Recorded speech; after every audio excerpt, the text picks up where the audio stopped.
ஒரு மருத்துவமனை படுக்கையில் கிடந்த நோயாளி சொன்னார், டாக்டர் என்னோட வாழ்வும் சாவும் உங்கள் கையில் தான் இருக்குது, ஏன்னா இப்போ எனக்கு ஆப்ரேஷன் பண்ண போகிறது நீங்கள் அப்படின்னார். பயப்படாதீங்க, எல்லாம் நாங்கள் பார்த்துக்குறோம்னார் டாக்டர்.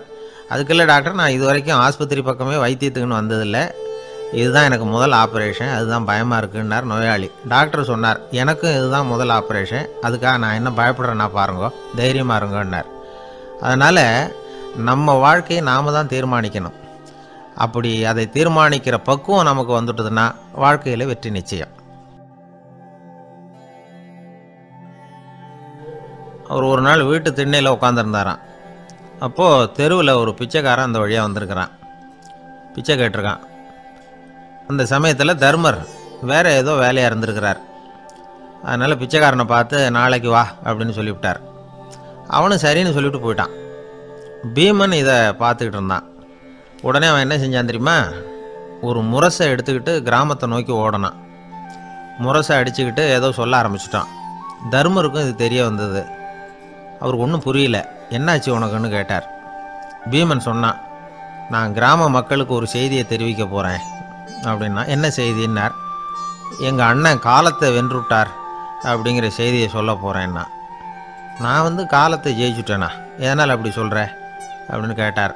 நீங்கள் பிச்சைக்காரனை நாளைக்கு வர சொன்னீங்களே, அதனால தான் அப்படின்னா. அதனால் என்னன்னார். நீங்கள் அவனை நாளைக்கு வான்னு சொன்னீங்க, நீங்கள் நிச்சயமாக நாளைக்கு இருப்பீங்களா? அந்த பிச்சைக்காரனை நாளைக்கு உயிரோடு இருப்பானா? நாளைக்கு நீங்கள் இருந்தாலும் பிச்சை போடக்கூடிய மனோபாவம் உங்களுக்கு இருக்குமா? பிச்சை நிச்சயம் போடுவீங்களா? நாளைக்கு வரைக்கும் அவன் பிச்சைக்காரனாகவே இருப்பாங்கிறது என்ன நிச்சயம்? நாளைக்கு உங்கள் சந்திப்பு நிச்சயம் நடக்குமா? அதனால தான் நீங்கள் காலத்தை ஜெயிச்சுட்டீங்க அப்படின்னு சொல்லி அவ்வளோ நிச்சயமாக நான் முடிவு பண்ணிவிட்டேன். அப்படி நீங்கள் நினச்சதுனால தான் அவனை நாளைக்கு வர சொல்லியிருக்கிறீங்க. இது எவ்வளவு பெரிய விஷயம், இதை மற்றவங்களுக்கு சொல்லாமல் இருக்கலாமா? நேரம் ஆகிட்டுது, நான் உடனே ஊருக்குள்ளே போய் இதை சொல்லணும், தாமதிக்க முடியாது. ஏன்னா இந்த நேரம் கடந்துட்டுதுன்னா அடுத்த நாழிகை எனக்கு கிடைக்குங்கிறது நிச்சயம் இல்லை அப்படின்னு பீமன் சொல்லி முடிச்சுட்டு புறப்படுறதுக்கு தயாரானான். தர்மர் அவசரமாக குறுக்கிட்டார். தம்பி கொஞ்சம் பொறு, நான் தவறு பண்ணிட்டேன்.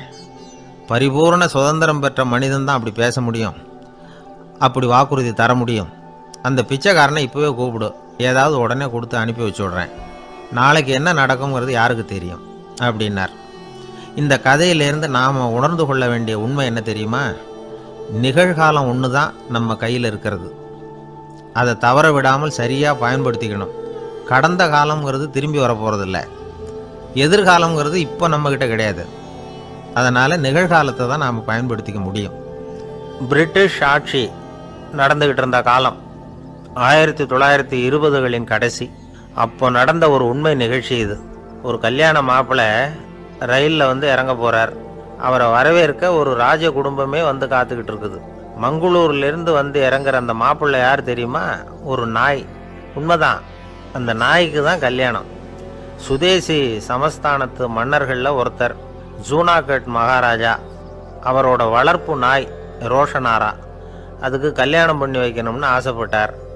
மாப்பிள்ளை தேடினார். மங்களூர் மகாராஜாவோட வளர்ப்பு நாய் ஒன்று இருந்தது, பேரு பாபி. இது ரெண்டுக்கும் கல்யாணம் நடத்த முடிவு பண்ணார். திருமணத்துக்கு வேண்டிய எல்லா ஏற்பாடுகளையும் பண்ணுங்க அப்படின்னு உத்தரவு போட்டார். ஆயிரக்கணக்கான அழைப்புதழ்கள், பல சமஸ்தான மன்னர்கள், ஜமீன்தார்கள், பிரிட்டிஷ் அதிகாரிகள், பெரிய பணக்காரங்க, இப்படி நிறைய பேருக்கு அழைப்புதழ்கள் அனுப்பி வச்சாங்க. பத்திரிகையை பார்த்தவங்கெல்லாம் திகைச்சு போயிட்டாங்களாம். இருந்தாலும் என்ன பண்ணுறது, ராஜாவே அழைக்கிறார், போகாமல் இருக்க முடியுமா? அந்த சமயத்தில் நாட்டின் கவர்னர் ஜெனரலாக இருந்தவர் இர்வின் பிரபு, அவருக்கும் ஒரு பத்திரிகை போயிருக்குது. வாங்கி பார்த்ததும் அவருக்கு பயங்கர எரிச்சல். உடனே குப்பை தொட்டியில் போட்டுவிட்டாராம். மாட்சிமை தங்கிய பிரிட்டன் சக்கரவர்த்தியின் பிரதிநிதியான தன்னை கேவலம் ஒரு நாயின் திருமணத்துக்காக அழைக்கிறதா அப்படின்னு அவருக்கு ஆத்திரம். இருந்தாலும் கல்யாணம் பிரமாதமாக நடந்துதான். கல்யாணத்தன்னைக்கு பொண்ணுக்கு ஸ்பெஷல் குளியல், தண்ணீருக்கு பதிலாக வாசனை திரவியங்கள், பன்னீர், குளித்ததுக்கு அப்புறம் அலங்காரம், வைர மாலை, முத்து மாலை, ஏகப்பட்ட அலங்காரம். மாப்பிள்ளையை அழைக்கிறதுக்கு ரயில்வே ஸ்டேஷனில் ராஜ குடும்பமே காத்துக்கிட்டு இருக்குது. அவங்களோட வளர்ப்பு நாய்கள் 250. அத்தனை நாய்களுக்கும் பட்டு துணி போத்தி இருக்குது, முத்து வடங்கள் அணிவிச்சிருக்கிறாங்க. எல்லாம் ராஜ நாய்கள். அதுகளையும் வீதியில் நடக்க விடலையாம். அதுகளை சுமந்துக்கிட்டு போக அலங்கரிக்கப்பட்ட யானைகள் காத்துக்கிட்டு இருக்குதான். மாப்பிள்ளைக்கு வரவேற்பு எப்படி தெரியுமா? அது நடந்து வர்ற பாதை பூரா ரத்தன கம்பளம் விரிச்சிருக்குது. 2 பக்கமும் ராஜாங்க அதிகாரிகள் கைகட்டி நிற்கிறாங்க. அரசு படை வீரர்கள் அணிவகுப்பு மரியாதை செலுத்துகிறாங்க. அந்த நாய் ராஜ மரியாதையோடு நடந்து வருது. நகையெல்லாம் போட்டுக்கிட்டு வருது. அது திருமண மண்டபத்துக்கு வந்து சேருது. அங்கே கல்யாணம் அமோகமாக நடக்குது. இந்த திருமணத்தை முன்னிட்டு அந்த ஜூனாகட் சமஸ்தானத்துக்கு 3 நாள் விடுமுறை வேறு. கல்யாணத்துக்கு வந்திருந்தவங்களுக்கெல்லாம் ஏக தடபுடலாக விருந்து, நாட்டியம் எல்லாம் பிரமாதமாக நடந்து தான். இந்த கல்யாணத்தில் கலந்துக்க வந்திருந்த மற்ற சமஸ்தானத்து மன்னர்கள், திவான்கள், அரச குடும்பத்தினர், இப்படி அவங்க 700 பேராம். அவங்க வந்து போகிறதுக்காக விசேஷ ரயில்கள்லாம் வேற விட்டுருக்காங்க. கல்யாணம் முடிஞ்சதும் அந்த நாய் தம்பதிகளோட பெரிய பெரிய மன்னர்கள்லாம் ஒன்றா உட்காந்து சாப்பிட்டாங்களாம். ஏர் கண்டிஷன் அறையில் அந்த தம்பதிகள் கொஞ்ச காலம் வாழ்ந்துருக்குறாங்க. கொஞ்ச நாளில் மாப்பிள்ளைக்கு மரியாதை குறைய ஆரம்பிச்சுட்டுது. வெளியில் துரத்தி விட்டாங்களாம். அந்த பெண் நாய் மட்டும் ராஜ போகங்களை அனுபவித்து வந்து தான். இந்த கல்யாணத்தை பார்த்துட்டு தொடர்ந்து மற்ற சமஸ்தானத்து மன்னர்களும் நாய் திருமணங்கள் நடத்த ஆரம்பிச்சுட்டாங்களாம். இது உண்மையில் நடந்திருக்குது. இப்படி அது இருக்கட்டும். இப்போ நம்ம கதைக்கு வருவோம். ஒரு ராஜாவுக்கு ரொம்ப நாள் கழித்து ஒரு குழந்தை பிறந்து தான். அரண்மனை ஜோசியரை கூப்பிட்ருக்கார் ராஜா. ஜோசியரே, என் மகன் வருங்காலத்தில் சிறந்த வாழ் வீரனாக வரணும்னு ஆசைப்படுறேன். வருவானாங்கிறத கொஞ்சம் பார்த்து சொல்லுங்களேன் அப்படின்னாராம். ஜோசியர் சொன்னார், மன்னா, உங்கள் புள்ள வாழ் வீரனாக வர்றது கஷ்டம்.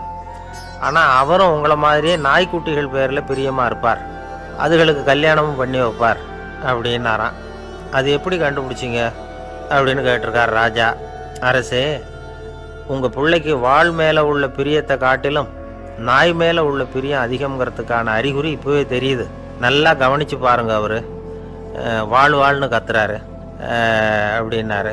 கவனித்து பார்த்துட்டு அப்படி எனக்கு காதில் விழலையே அப்படின்னாராம் மன்னர். அதனால தான் சொன்னேன், அவர் கத்துறது வாழ்னு கத்தலை, வள்ளுன்னு கத்திக்கிட்டு இருக்கார். அதனால தான் அப்படி சொன்னேன் அப்படின்னாராம் அரண்மனை ஜோசியர். ஒரு ஊரில் ஒரு சோதிடர் இருந்தார். அவர் எதிர்காலத்தை பற்றி அதிகமாக சொல்லிக்கிட்டு இருப்பார். அவருடைய சோதிடத்தை எப்படியாவது பொய்யாக்கி போடணும் அப்படின்னு சொல்லி 2 இளைஞர்கள் தீர்மானம் பண்ணிட்டாங்க. அதுக்காக ஒரு திட்டம் போட்டாங்க. அது குளிர்காலம்.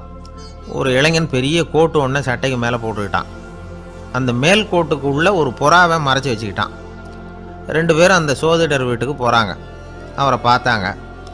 இதை பாருங்கள், இந்த கோட்டுக்குள்ளே ஒரு புறாவை மறைச்சி வச்சுருக்குறோம். அந்த புறா இப்போ உயிரோடு இருக்கா, இறந்து போச்சா, இதை நீங்கள் சொல்லணும்.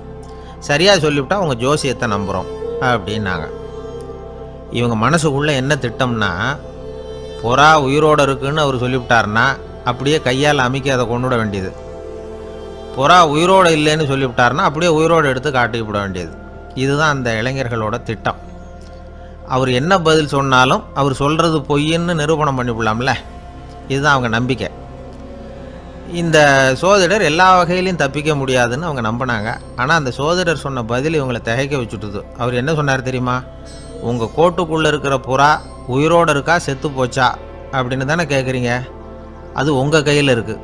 அது சாகவும் இல்லை, உயிரோடவும் இல்லை. அந்த பறவையின் வாழ்வும் சாவும் உங்கள் கையில் தான் இருக்குன்னார். இவங்க தோல்வியை ஒத்துக்கிட்டாங்க. இந்த கதையை நமக்கு ஒரு உண்மையை உணர்த்துது.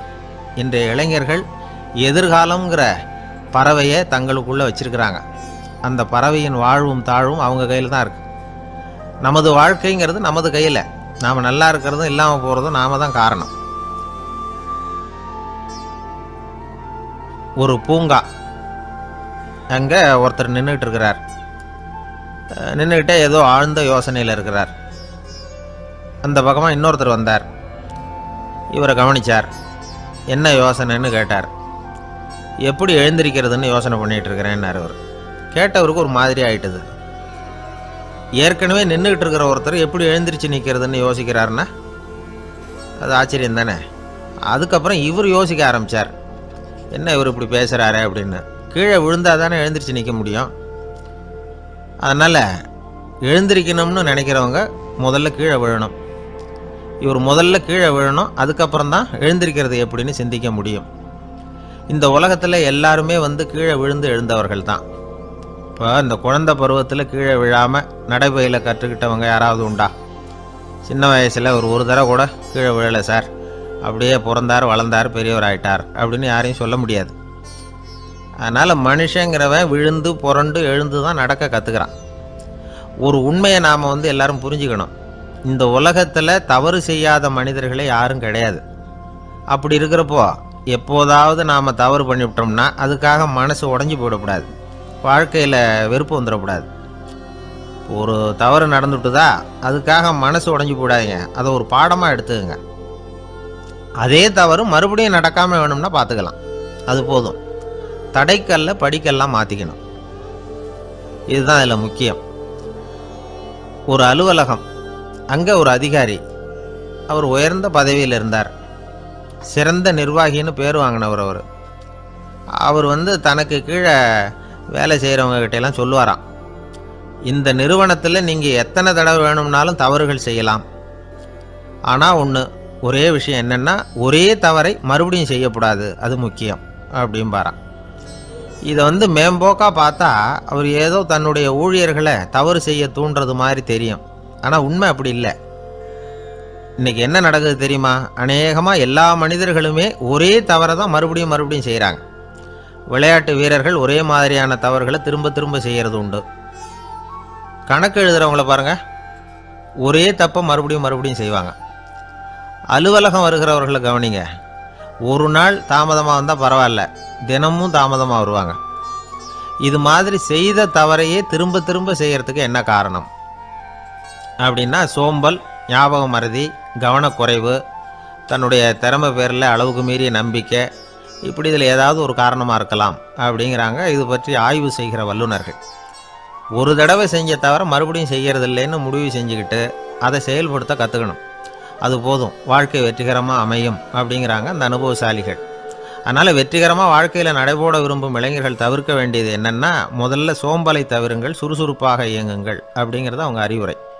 ரெண்டாவது ஞாபக மறதி, எந்த செயல்லையும் ஈடுபாடு வேணும், அக்கறை வேணும். மூணாவது கவனக்குறைவு, எதையும் அலட்சியப்படுத்தக்கூடாது. நாலாவது என்னால் முடியாதது எதுவுமே கிடையாது அப்படிங்கிற அளவுக்கு மீறிய நம்பிக்கை, அது ஆபத்தில் கொண்டு போய் விட்டுரும். அதனால் முதல் தவறு உங்களுக்கு ஒரு பாடமாக அமையணும். ஒரு மனிதர், அவர் தன்னுடைய 2 காதுலையும் கட்டு போட்டுக்கிட்டு வந்தார். அவருடைய நண்பர் அதை கவனிச்சுட்டார். என்ன சார் ஆச்சு, 2 காதுலையும் கட்டு போட்டிருக்கீங்களே அப்படின்னு விசாரித்தார். ஒன்றும் இல்லை சார், வீட்டில் ரொம்ப ஆர்வமாக டிவியில் கிரிக்கெட் மேட்ச் பார்த்துக்கிட்டு இருந்தேன். அப்போது என்னுடைய மனைவி துணிகளுக்கு அயர்ன் பண்ணிக்கிட்டு இருந்தாங்க. அயர்ன் பாக்ஸை அப்படியே வச்சுட்டு அடுப்பங்கரைக்கு போயிட்டாங்க. அந்த சமயம் பார்த்து டெலிஃபோன் பண்ணி அடிச்சுது. அவசரமாக ஓடி போய் அதை எடுத்து காதில் வச்சேன். அப்போ தான் தெரியும் அது அயர்ன் பாக்ஸுங்கிற விஷயம். சூடாக இருந்ததா, சுட்டு விட்டுது அப்படின்னார்.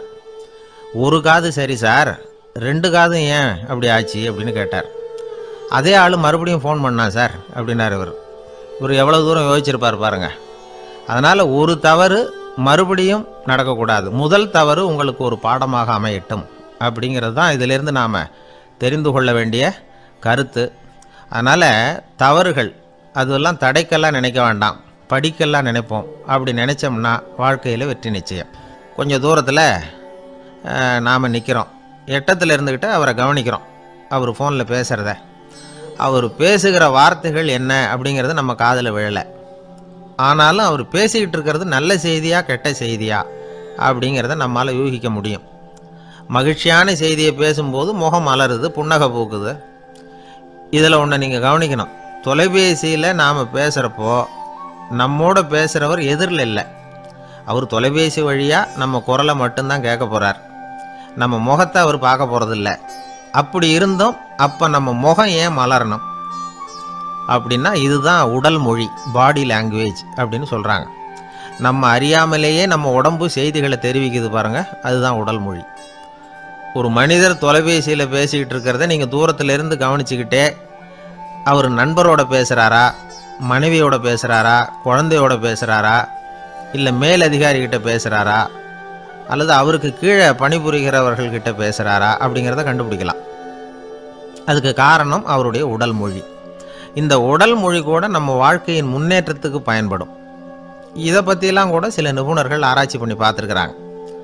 அவங்க சில விவரங்களை சொல்கிறாங்க. குறிப்பாக ஒருத்தர் தன்னுடைய நாற்காலியில் கிட்டத்தட்ட படுத்துக்காத குறையாக உட்காந்துருக்கிறாருன்னு வச்சுக்கோங்க, எதிர இருக்கிறவர் பேசுகிறது அவருக்கு பிடிக்கலன்னு அர்த்தமா. தலையை சொரிஞ்சிக்கிறது, வேறு வேறு திசைகளில் பார்க்குறது, கொட்டாவி விடுறது, கால்களை மாற்றி போட்டு உட்கார்றது, களைப்பாக கை விரல்களை அப்படியே பின்னிக்கிறது, அடிக்கடி கடிகாரத்தை பார்க்குறது, இப்படிலாம் ஒருத்தர் பண்ணிக்கிட்டு இருக்கிறாருன்னா நாம் கூடிய சீக்கிரம் அந்த இடத்த விட்டு எழுந்திரிச்சு வந்துடுறது நல்லது. ஏன்னா இதெல்லாம் அவருடைய சலிப்பு, சோர்வு, ஆர்வமின்மை இதுக்கு அடையாளங்கள். நம்முடைய பேச்சு அவரை சலிப்படைய வச்சுட்டதுன்னு அர்த்தம். அவர் ரொம்பவும் சோர்ந்து போயிட்டாருன்னு பொருள். நம்முடைய பேச்சில் அவருக்கு ஆர்வம் இல்லைன்னு அர்த்தம். அதே நேரத்தில் நாற்காலியின் நுனியில் அமர்ந்து உடலை முன்னுக்கு நகர்த்தி எதிர இருக்கிறவரின் கண்களை பார்த்துக்கிட்டே பேசினாலும் சரி அல்லது பேச்சை கேட்டாலும் சரி, உங்கள் பேரில் மற்றவங்களுக்கு உள்ள பிடிப்பு அதிகரிக்கும். நாம் எப்படிப்பட்டவருங்கிறத நம்ம உடம்பும் நடை உடை பாவனையும் அடுத்தவங்களுக்கு காட்டி கொடுத்துரும். உங்கள் உடம்பு, உங்கள் பார்வை, நடை, உட்கார்ற விதம் இதை வச்சுக்கிட்டே நீங்கள் பொறுப்புள்ளவரா, முரடரா, அலட்சியமானவரா, மரியாதை தெரிஞ்சவரா, அடக்கமானவரா, நம்பிக்கைக்கு உரியவரா, நாணயம் இல்லாதவரா, பயந்தவரா, திறமைசாலியா, அப்பாவியா அப்படிங்கிறதையெல்லாம் கண்டுபிடிச்சிடலாம்.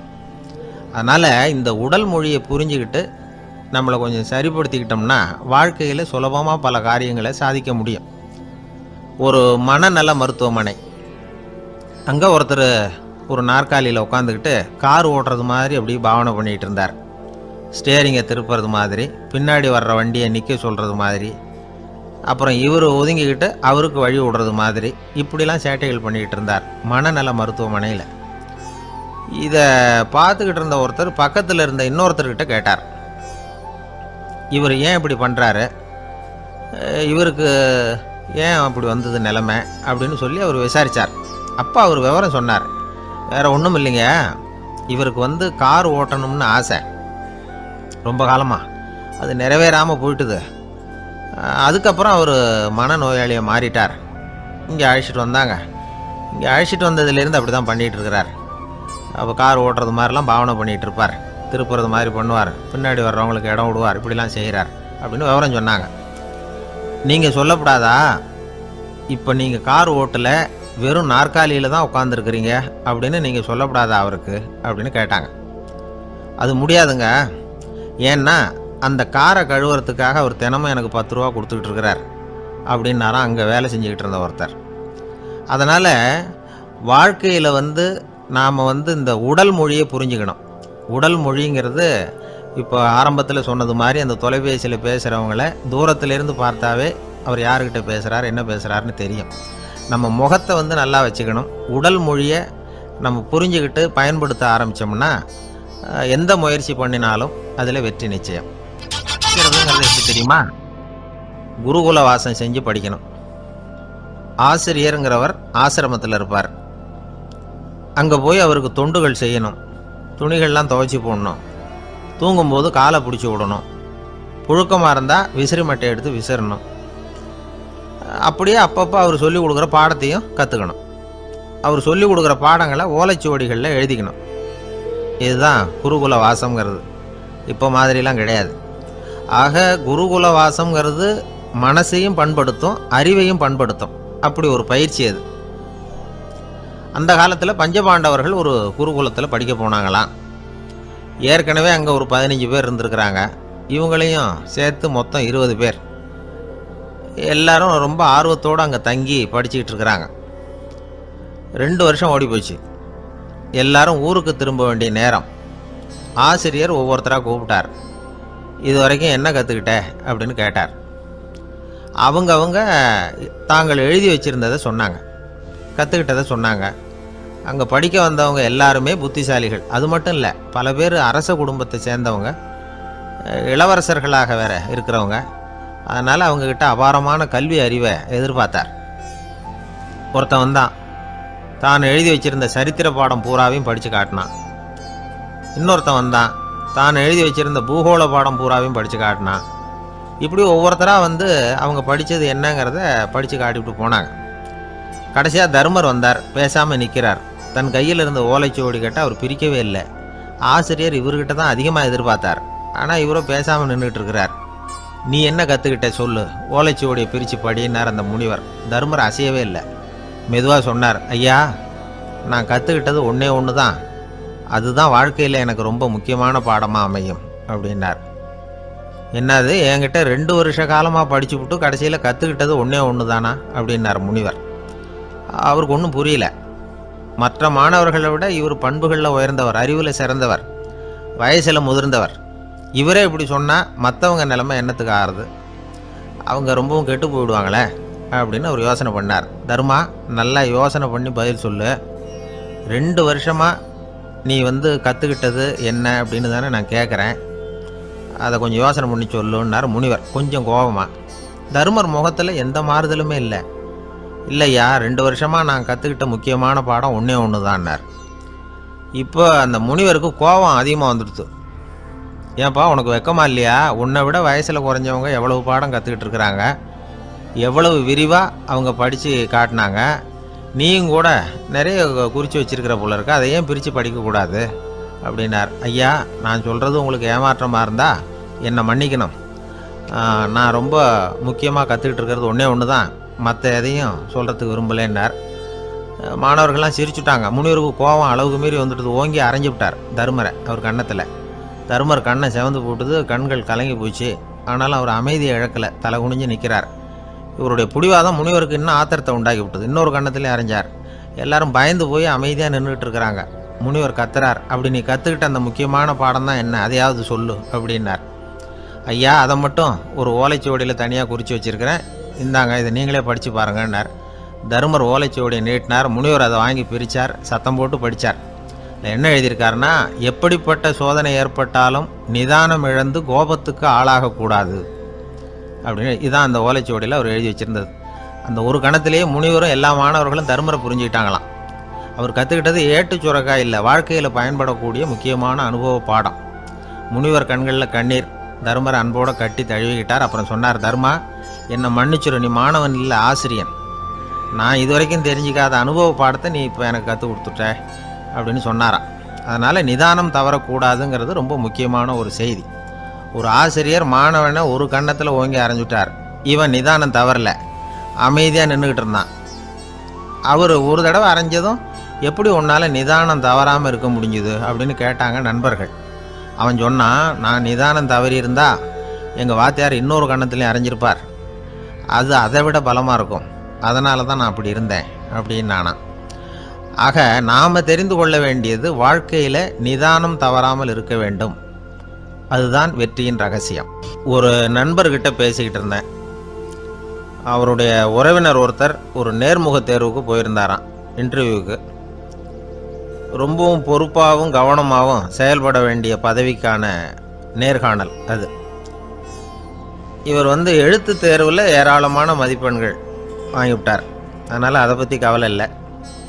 இப்போ நேர்முக தேர்வில் தேர்வு பெறணும். ஏராளமான சான்றிதழ்கள் வச்சிருந்தார். நேர்காணலில் கேட்கப்பட்ட எல்லா கேள்விகளுக்கும் சரியான பதிலை தான் சொன்னார். இருந்தாலும் பாருங்கள், அந்த நேர்முக தேர்வில் அவர் தேர்ந்தெடுக்கப்படலை. என்ன காரணம் அப்படின்னு பின்னாடி விசாரித்தப்போ தான் விவரம் தெரிஞ்சுதான்.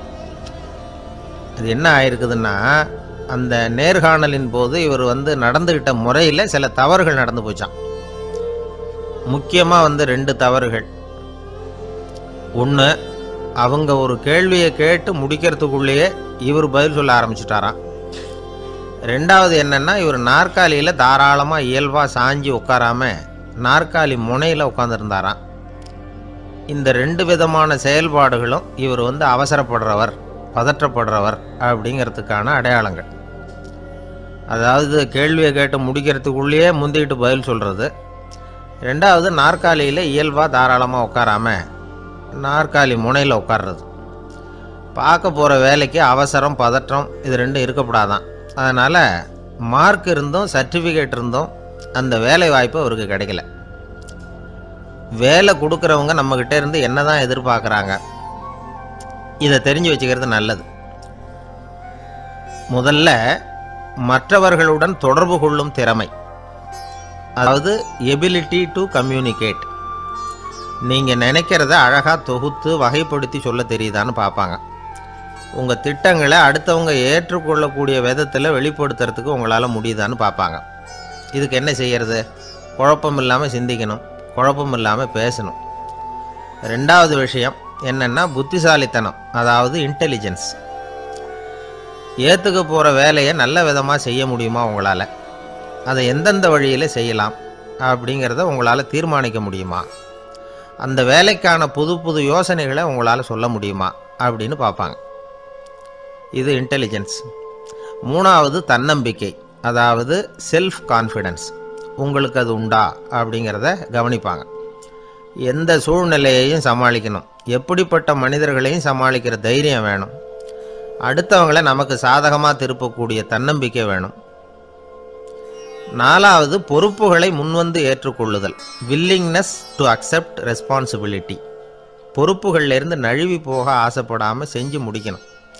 அஞ்சாவது முன் வருதல், இனிஷியேட்டிவ்.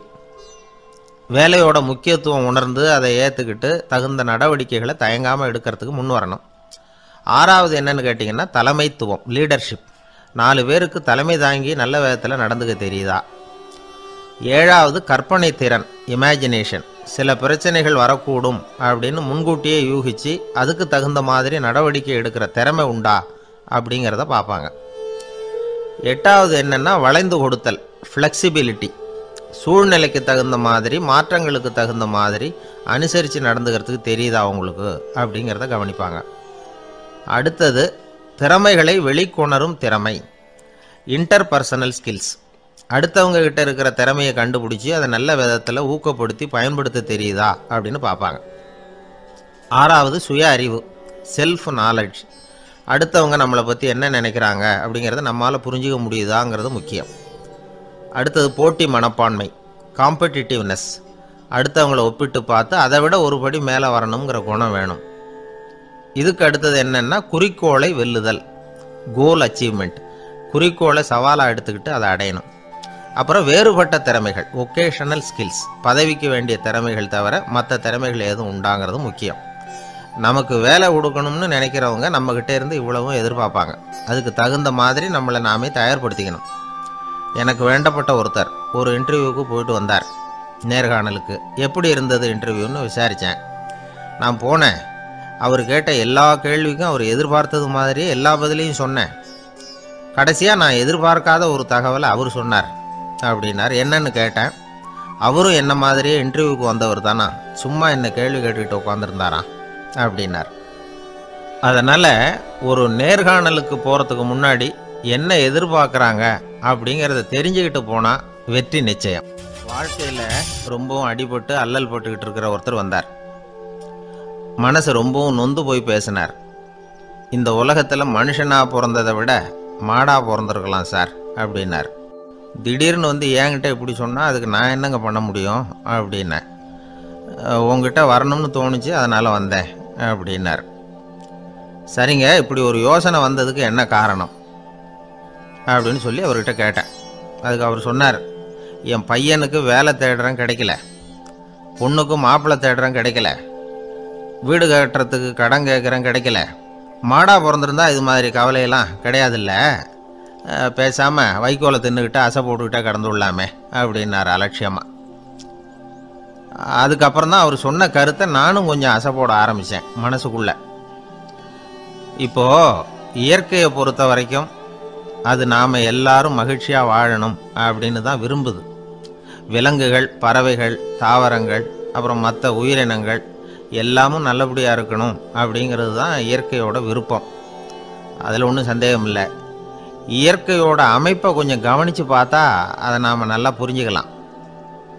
இருந்தாலும் இந்த ஆள் சொன்னதை கேட்ட பிறகு தான் ஒரு முக்கியமான வேறுபாடு புரிஞ்சுது. அதாவது இந்த உலகத்தில் உள்ள முக்கியமான பிரச்சனைகள் 6.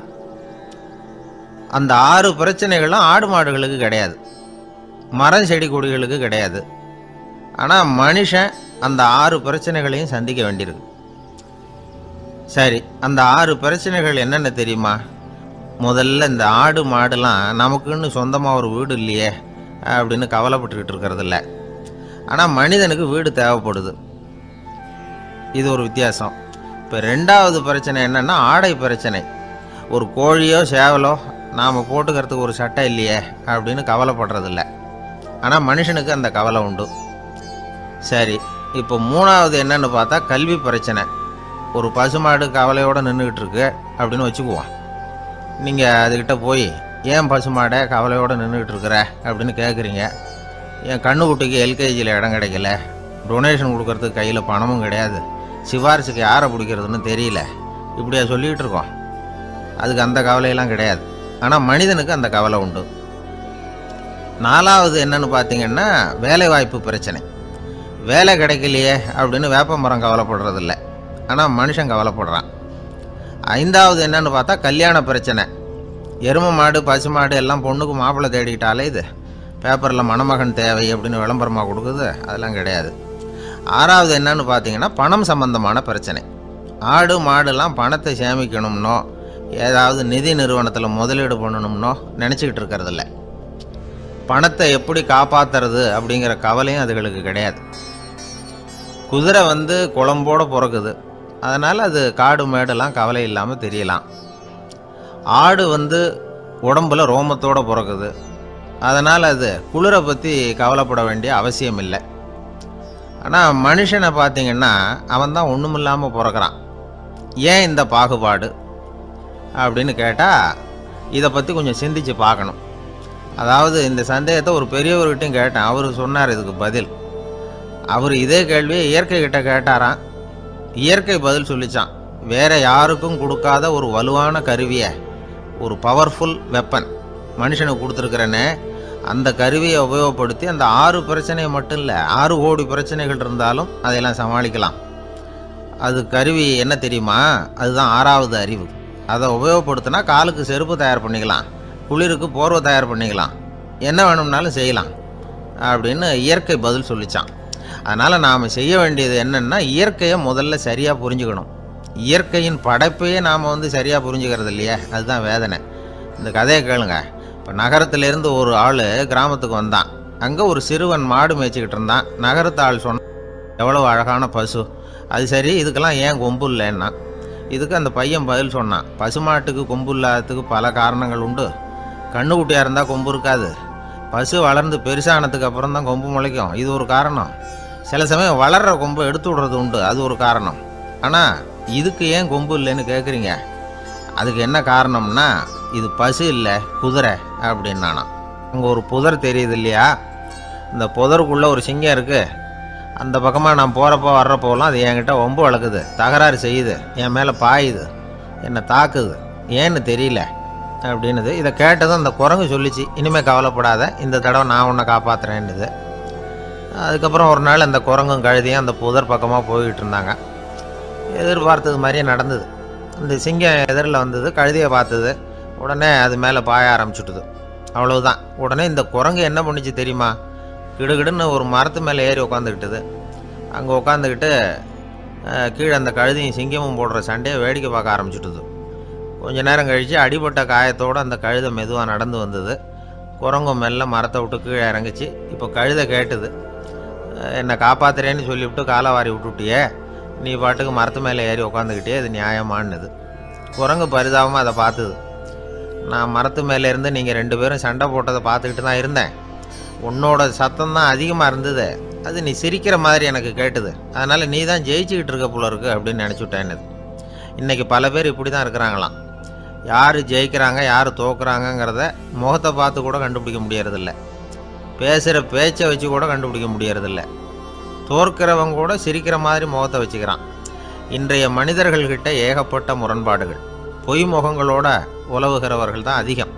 உண்மை முகம் எங்கே இருக்குது அப்படிங்கிறத புரிஞ்சுக்கிட்டு நண்பர்களை தேர்ந்தெடுக்கணும் அப்படிங்கிறது ஒரு முக்கியமான கருத்து. கடவுள் இந்த உலகத்தை படைச்சுவிட்டு அதுக்கப்புறமும் கொஞ்ச நாள் இங்கேயே தங்கியிருந்தாராம். அப்போ தான் அவருக்கு ஒரு உண்மை புரிஞ்சுதான், இந்த உலகத்தில் தங்கி இருக்கிறது எவ்வளவு இடைஞ்சல்னு. தினமும் மனிதர்கள் தேடி ஏதாவது புகார் சொல்லிக்கிட்டே இருந்தாங்களாம், எனக்கு அது வேணும் இது வேணும்னு கேட்டுக்கிட்டே இருந்தாங்களாம். சில பேர் வந்தாங்க, நாங்கள் விவசாயம் பண்ணுறோம், தண்ணி இல்லாமல் பயிர் காயுது, எங்களுக்கு மழை வேணும் அப்படின்னாங்க. அவங்க போனதும் அதுக்கப்புறம் சில பேர் வந்தாங்க, நாங்கள் மண்பானை செய்கிறவங்க நிறைய பானை செஞ்சு வச்சுருக்குறோம், மழை பெஞ்சால் எல்லாம் கரைஞ்சி வீணாக போயிடும், அதனால் இன்றைக்கி மழை பெய்யக்கூடாதுன்னாங்க. கடவுள் பார்த்தார், அவருக்கு என்ன பண்ணுறதுன்னே தெரியல, ஏகப்பட்ட குழப்பம், தலையை பிச்சுக்கலாம் போல் இருந்தது, கிட்டத்தட்ட பைத்தியம் பிடிக்கிற அளவுக்கு ஆகிட்டுது. எல்லாருடைய ஆசைகளையும் அவரால் நிறைவேற்ற முடியல, ஏன்னா ஒன்றுக்கு ஒன்று முரண்பாடாக இருந்தது. ஒரு நாள் தன்னுடைய அமைச்சரவையை கூட்டி ஆலோசனை கேட்டார், என்ன செய்யலான்னு சொல்லுங்கன்னார். இது என்ன பிரமாதம், பேசாமல் இமயமலை அடிவாரத்தில் போய் உட்காந்துங்க, யாரும் தொந்தரவு பண்ண மாட்டாங்கன்னாங்க. அங்கேயும் மனிதர்கள் வர ஆரம்பிச்சுருவாங்களேன்னார் கடவுள். சரி அப்படின்னா சந்திரனில் போயிருந்துக்கலாமேன்னாங்க. அங்கேயும் மனுஷன் குடி வர போகிறான் அப்படின்னார் கடவுள். வெகு தூரத்துக்கு அப்பால் உள்ள நட்சத்திர மண்டலத்துக்கு போயிடலான்னாங்க. இதெல்லாம் நிரந்தர தீர்வாகாது, நிரந்தரமாக இந்த மனிதனுடைய தொல்லையிலேருந்து நான் விடுபடணும், அதுக்கு ஏதாவது வழி சொல்லுங்கன்னார் கடவுள். ஒரு வயசான ஆள் வந்தார். கடவுளுக்கு காதோட காதாக ஒரு வழியை சொன்னார். கடவுளுக்கு முகம் மலர்ந்தது. அதுதான் சரி, அப்படியே செஞ்சுடலான்னார். அந்த ஆள் சொன்ன ரகசியம் என்ன தெரியுமா? மனிதனால் அடைய முடியாத ஒரு இடம் இருக்குது, அது வேறு எங்கேயும் இல்லை, அவனுக்கு உள்ளே இருக்குது, அங்கே போய் மறைஞ்சிங்க, அதுக்கப்புறம் மனிதர்களால் உங்களுக்கு தொந்தரவு இருக்காதுன்னார். மனிதன் நினைக்காத இடம் அதுதான். அதாவது உள்ளுக்குள்ளே இருக்கிற உண்மையை புரிஞ்சிக்காமல் வெளியில் எங்கேயோ அது இருக்கிறதாக நினச்சி வரட்டிக்கிட்டு அலையிறான் மனுஷன். உள்ளே இருக்கிற உண்மை புரிஞ்சால் நாம் தன்னம்பிக்கையோடு தலை நிமிர்ந்து வாழலாம். வேடிக்கையாக ஒரு கதை சொல்லுவாங்க. இதை பாருங்கள், நம்ம பையன் எங்கே பணம் வச்சாலும் எடுத்து விட்றான், என்ன பண்ணுறதுன்னாங்க அம்மா. அப்பா கொஞ்சம் நேரம் யோசனை பண்ணார். அதுக்கப்புறம் சொன்னார், அவன் கண்ணில் படாத இடமா நம்ம வீட்டில் இருக்கிறது ஒரே இடம்தான், அங்கே பணத்தை வை திருட்டு போகாதுன்னார். அது எந்த இடம்னு கேட்டாங்க. அதுதான் அவன் பாட புஸ்தகம், அதில் வச்சிரு, அவன் தொடவே மாட்டான், பாட புத்தகத்தை தொடாமல் பரீட்சையில் வெற்றி பெற முடியாது அப்படிங்கிறத புரிஞ்சுக்கணும். உள்ளே இருக்கிற உண்மையை தொடாமல் வாழ்க்கையில் வெற்றி பெற முடியாது. அதனால் உண்மையை புரிஞ்சுக்கிட்டா வாழ்க்கையில் வெற்றி நிச்சயம். கத்தியை தீட்டாதே புத்தியை தீட்டு அப்படின்னு ஒரு பெரியவர் புத்தி சொன்னார். அதை கேட்ட ஒரு இளைஞன், அது எப்படி பெரியவரை புத்தியை தீட்டுறது? கத்தியை தீட்டுன்னு சொன்னால் ஒரு கருங்கல்லில் கத்தியை தேய்க்கலாம், புத்தியை தீட்டுன்னு சொன்னால் எப்படி தலையை கொண்டுட்டு போய் தரையில் தேய்ச்சிக்கிட்டு இருக்க முடியுமா அப்படின்னா. அந்த பெரியவர் உடனே புரிஞ்சுக்கிட்டார், இந்த இளைஞனுக்கு புத்தி கூர்மை கம்மி அப்படிங்கிறத புரிஞ்சுக்கிட்டார். அது சரி, அறிவுக்கும் புத்திசாலித்தனத்துக்கும் என்ன வித்தியாசம்? இது ஒரு முக்கியமான கேள்வி. அறிவுன்னா என்ன, புத்திசாலித்தனம்னா என்ன? இதே கேள்வியை சாக்ரட்டிஸ் கிட்ட அவருடைய சீடன் ஒருத்தன் கேட்டானான். ஐயா, அறிவுக்கும் புத்திசாலித்தனத்துக்கும் என்னங்க வித்தியாசம் அப்படின்னு கேட்டிருக்கான். சாக்ரட்டிஸ் நிமிர்ந்து பார்த்துருக்கிறார் அந்த சீடனை. அதுக்கப்புறம் சொன்னாராம், நான் சொல்கிறேன் உன்னுடைய கேள்விக்கு பதில், ஆனால் அதுக்கு முன்னாடி நீ ஒரு காரியம் பண்ணணும்னாரான். என்னங்க செய்யணும் சொல்லுங்கன்றிருக்கான். அதோ பாரு, ஒரு பெரியவர் உட்காந்துருக்கிறாரு, அவர்கிட்ட போ, இங்கேருந்து பக்கத்தில் இருக்கிற அந்த கிராமத்துக்கு போய் சேர எவ்வளவு நேரம் ஆகும் அப்படின்னு கேட்டுட்டு வா அப்படி சொன்னார் சாக்ரட்டிஸ். சரின்னு சொல்லிவிட்டு இவன் போனான். அந்த பெரியவர் முன்னாடி போய் நின்னான். ஏங்க பெரியவரை, இங்கேருந்து அதோ தெரியுத அந்த கிராமத்துக்கு போய் சேர்றதுக்கு எவ்வளவு நேரம் ஆகும் அப்படின்னு கேட்டான். பெரியவர் நிமிர்ந்து பார்த்தார், ஆனால் பதில் எதுவும் சொல்லலை. இவன் மறுபடியும் ஒரு தடவை அதே கேள்வியை அவர்கிட்ட கேட்டான். என்னங்க, நான் கேட்குறது உங்கள் காதில் விழுதா? அந்த கிராமத்துக்கு போய் சேர்றதுக்கு எவ்வளோ நேரம் ஆகும் அப்படின்னு சொல்லி மறுபடியும் கேட்டான். அப்பவும் அவர் பதில் சொல்லலை. உடனே அவன் மனசுக்குள்ளே முடிவு பண்ணிக்கிட்டான், சரி பெரியவர் ஒரு மாதிரியாக தெரிகிறார், புத்தி சுவாதீனம் சரியில்லாத ஒரு மாதிரி தெரியுது அப்படின்னு நினச்சிக்கிட்டே வந்த வழியிலே திரும்பி வந்துட்டான். கொஞ்சம் தூரம் நடந்திருப்பான். இப்போ அந்த பெரியவர் மறுபடியும் கூப்பிட்டார், இளைஞனே இப்படி வாடினார். இவனுக்கு ஒன்றும் புரியல. மறுபடியும் திரும்பி நடந்தான். அவர் முன்னாடி போய் நின்னான். பெரியவர் சொன்னார், தம்பி, இங்கேருந்து அந்த கிராமத்துக்கு போய் சேர்றதுக்கு 5 நிமிஷம் ஆகும் அப்படின்னார். இப்போ அந்த இளைஞன் அந்த முதியவரை ஒரு மாதிரியாக பார்க்க ஆரம்பித்தான்.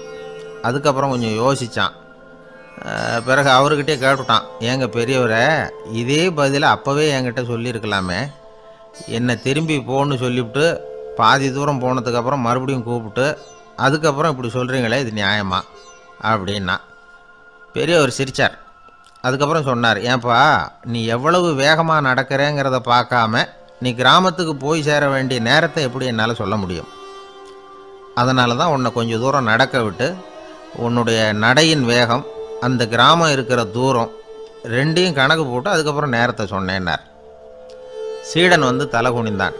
அப்படியே திரும்பி வந்து சாக்ரட்டிஸ் முன்னாடி நின்னான். சாக்ரட்டிஸ் இப்போ சொல்கிறார், தம்பி, அதுக்கு பேர் தான் புத்திசாலித்தனம். இந்த அறிவு கூர்மை வந்து எல்லா இளைஞர்களுக்கும் வரணும் அப்படிங்கிறதுக்காகத்தான் கத்தியை தீட்டாதே புத்தியை தீட்டு அப்படின்னு பெரியவங்கள்லாம் சொல்லிகிட்டு இருக்கிறாங்க. புத்தியை தீட்டுறவங்கெல்லாம் வாழ்க்கையில் அறிவாளியாகிறாங்க, தீட்டாதவங்க கோமாளியாகிறாங்க. இதுதான் இன்றைக்கி நடக்கிறது. அதனால் அறிவு கூர்மைங்கிறது வேற. இந்த காலத்து ஆசாமி ஒருத்தர் இன்னொருத்தரை பார்த்து கேட்டார், ஏங்க, ஒரு விமானம் இங்கேருந்து புறப்பட்டு 2 மணி நேரத்தில் மதுரைக்கு போய் சேருது. நல்லா கவனிங்க, ஒரு விமானம் இங்கேருந்து புறப்பட்டு 2 மணி நேரத்தில் மதுரைக்கு போய் சேருது அப்படின்னா என்னோடய வயசு என்னன்னு கேட்டார். இவர் கேட்குறதுல ஏதாவது அர்த்தம் இருக்கா? அதாவது இங்கேருந்து புறப்பட்டு 2 மணி நேரம் ஆகுது மதுரைக்கு போகிறதுக்கு, அப்படின்னா என் வயசு என்னன்னு கேட்குறாரே. இதை கேட்ட உடனே அவர் பதில் சொன்னார், அப்படின்னா உங்களோட வயசு 20 அப்படின்னார். எப்படிங்க அவ்வளவு கரெக்டாக சொன்னீங்க அப்படின்னு கேட்டார். வேற ஒன்றும் இல்லை, எங்கள் பக்கத்து வீட்டில் ஒரு முழு பைத்தியம் இருக்குது, அதோட வயசு 40, அப்படின்னா உன் வயசு 20 தான் இருக்கணும் அப்படின்னார். அரை பைத்தியம்னு முடிவு பண்ணிக்கிட்டார். அதனால் வாழ்க்கையில் அறிவு கூர்மைங்கிறது ரொம்ப அவசியம். அந்த புத்திசாலித்தனம் இருக்கிறவங்க வாழ்க்கையில் வெற்றி பெறுவது நிச்சயம். சாலை ஓரமாக அழுதுகிட்டு உட்காந்துருந்தான். பிச்சை எடுத்து சாப்பிட்ற ஒருத்தன் அந்த பக்கமாக வந்தான். இவனை பார்த்தான். ஏன் அழுதுகிட்டு உட்காந்துருக்கிற, என்னாச்சு உனக்கு அப்படின்னு கேட்டான். அதுக்கு இவன் சொன்னான், என்கிட்ட ஒன்றுமே இல்லை, நான் இந்த உலகத்தில் இருந்து என்ன பிரயோஜனம், அதனால தான் அழுதுகிட்டு இருக்கிறேன் அப்படின்னா. உன்கிட்ட மறைஞ்சிருக்கிற புதையல் என் கண்ணுக்கு நல்லா தெரியுது, அது உனக்கு புரியல, அதனால தான் அழுதுகிட்டு இருக்கிற அப்படின்னா. என்னது புதையல் இருக்குதா, உன் கண்ணுக்கு தெரியுதா அப்படின்னு கேட்டான். ஆமாம் எனக்கு தெரியுது, அந்த புதையலை நீ விற்கிறதுக்கு தயாராக இருக்கிறியா அப்படின்னு கேட்டான் இவன். இதை கேட்டதும் அந்த இளைஞனுக்கு ரொம்ப ஆச்சரியமாக போச்சு. என்னது இப்படி கேட்குறானே அப்படின்னு. என்கிட்ட ஒரு காசு கூட இல்லையே, அப்படி இருக்கிறப்போ புதையல் எங்கேருந்து வந்தது அப்படின்னா. இந்த நேரத்தில் அந்த பிச்சைக்காரன் சிரித்தான். இப்படி தான் இந்த உலகத்தில் எல்லாரும் சொல்லிகிட்டு இருக்கிறாங்க, என்கிட்ட ஒன்றுமே இல்லை ஒன்றுமே இல்லைன்னு சொல்லி.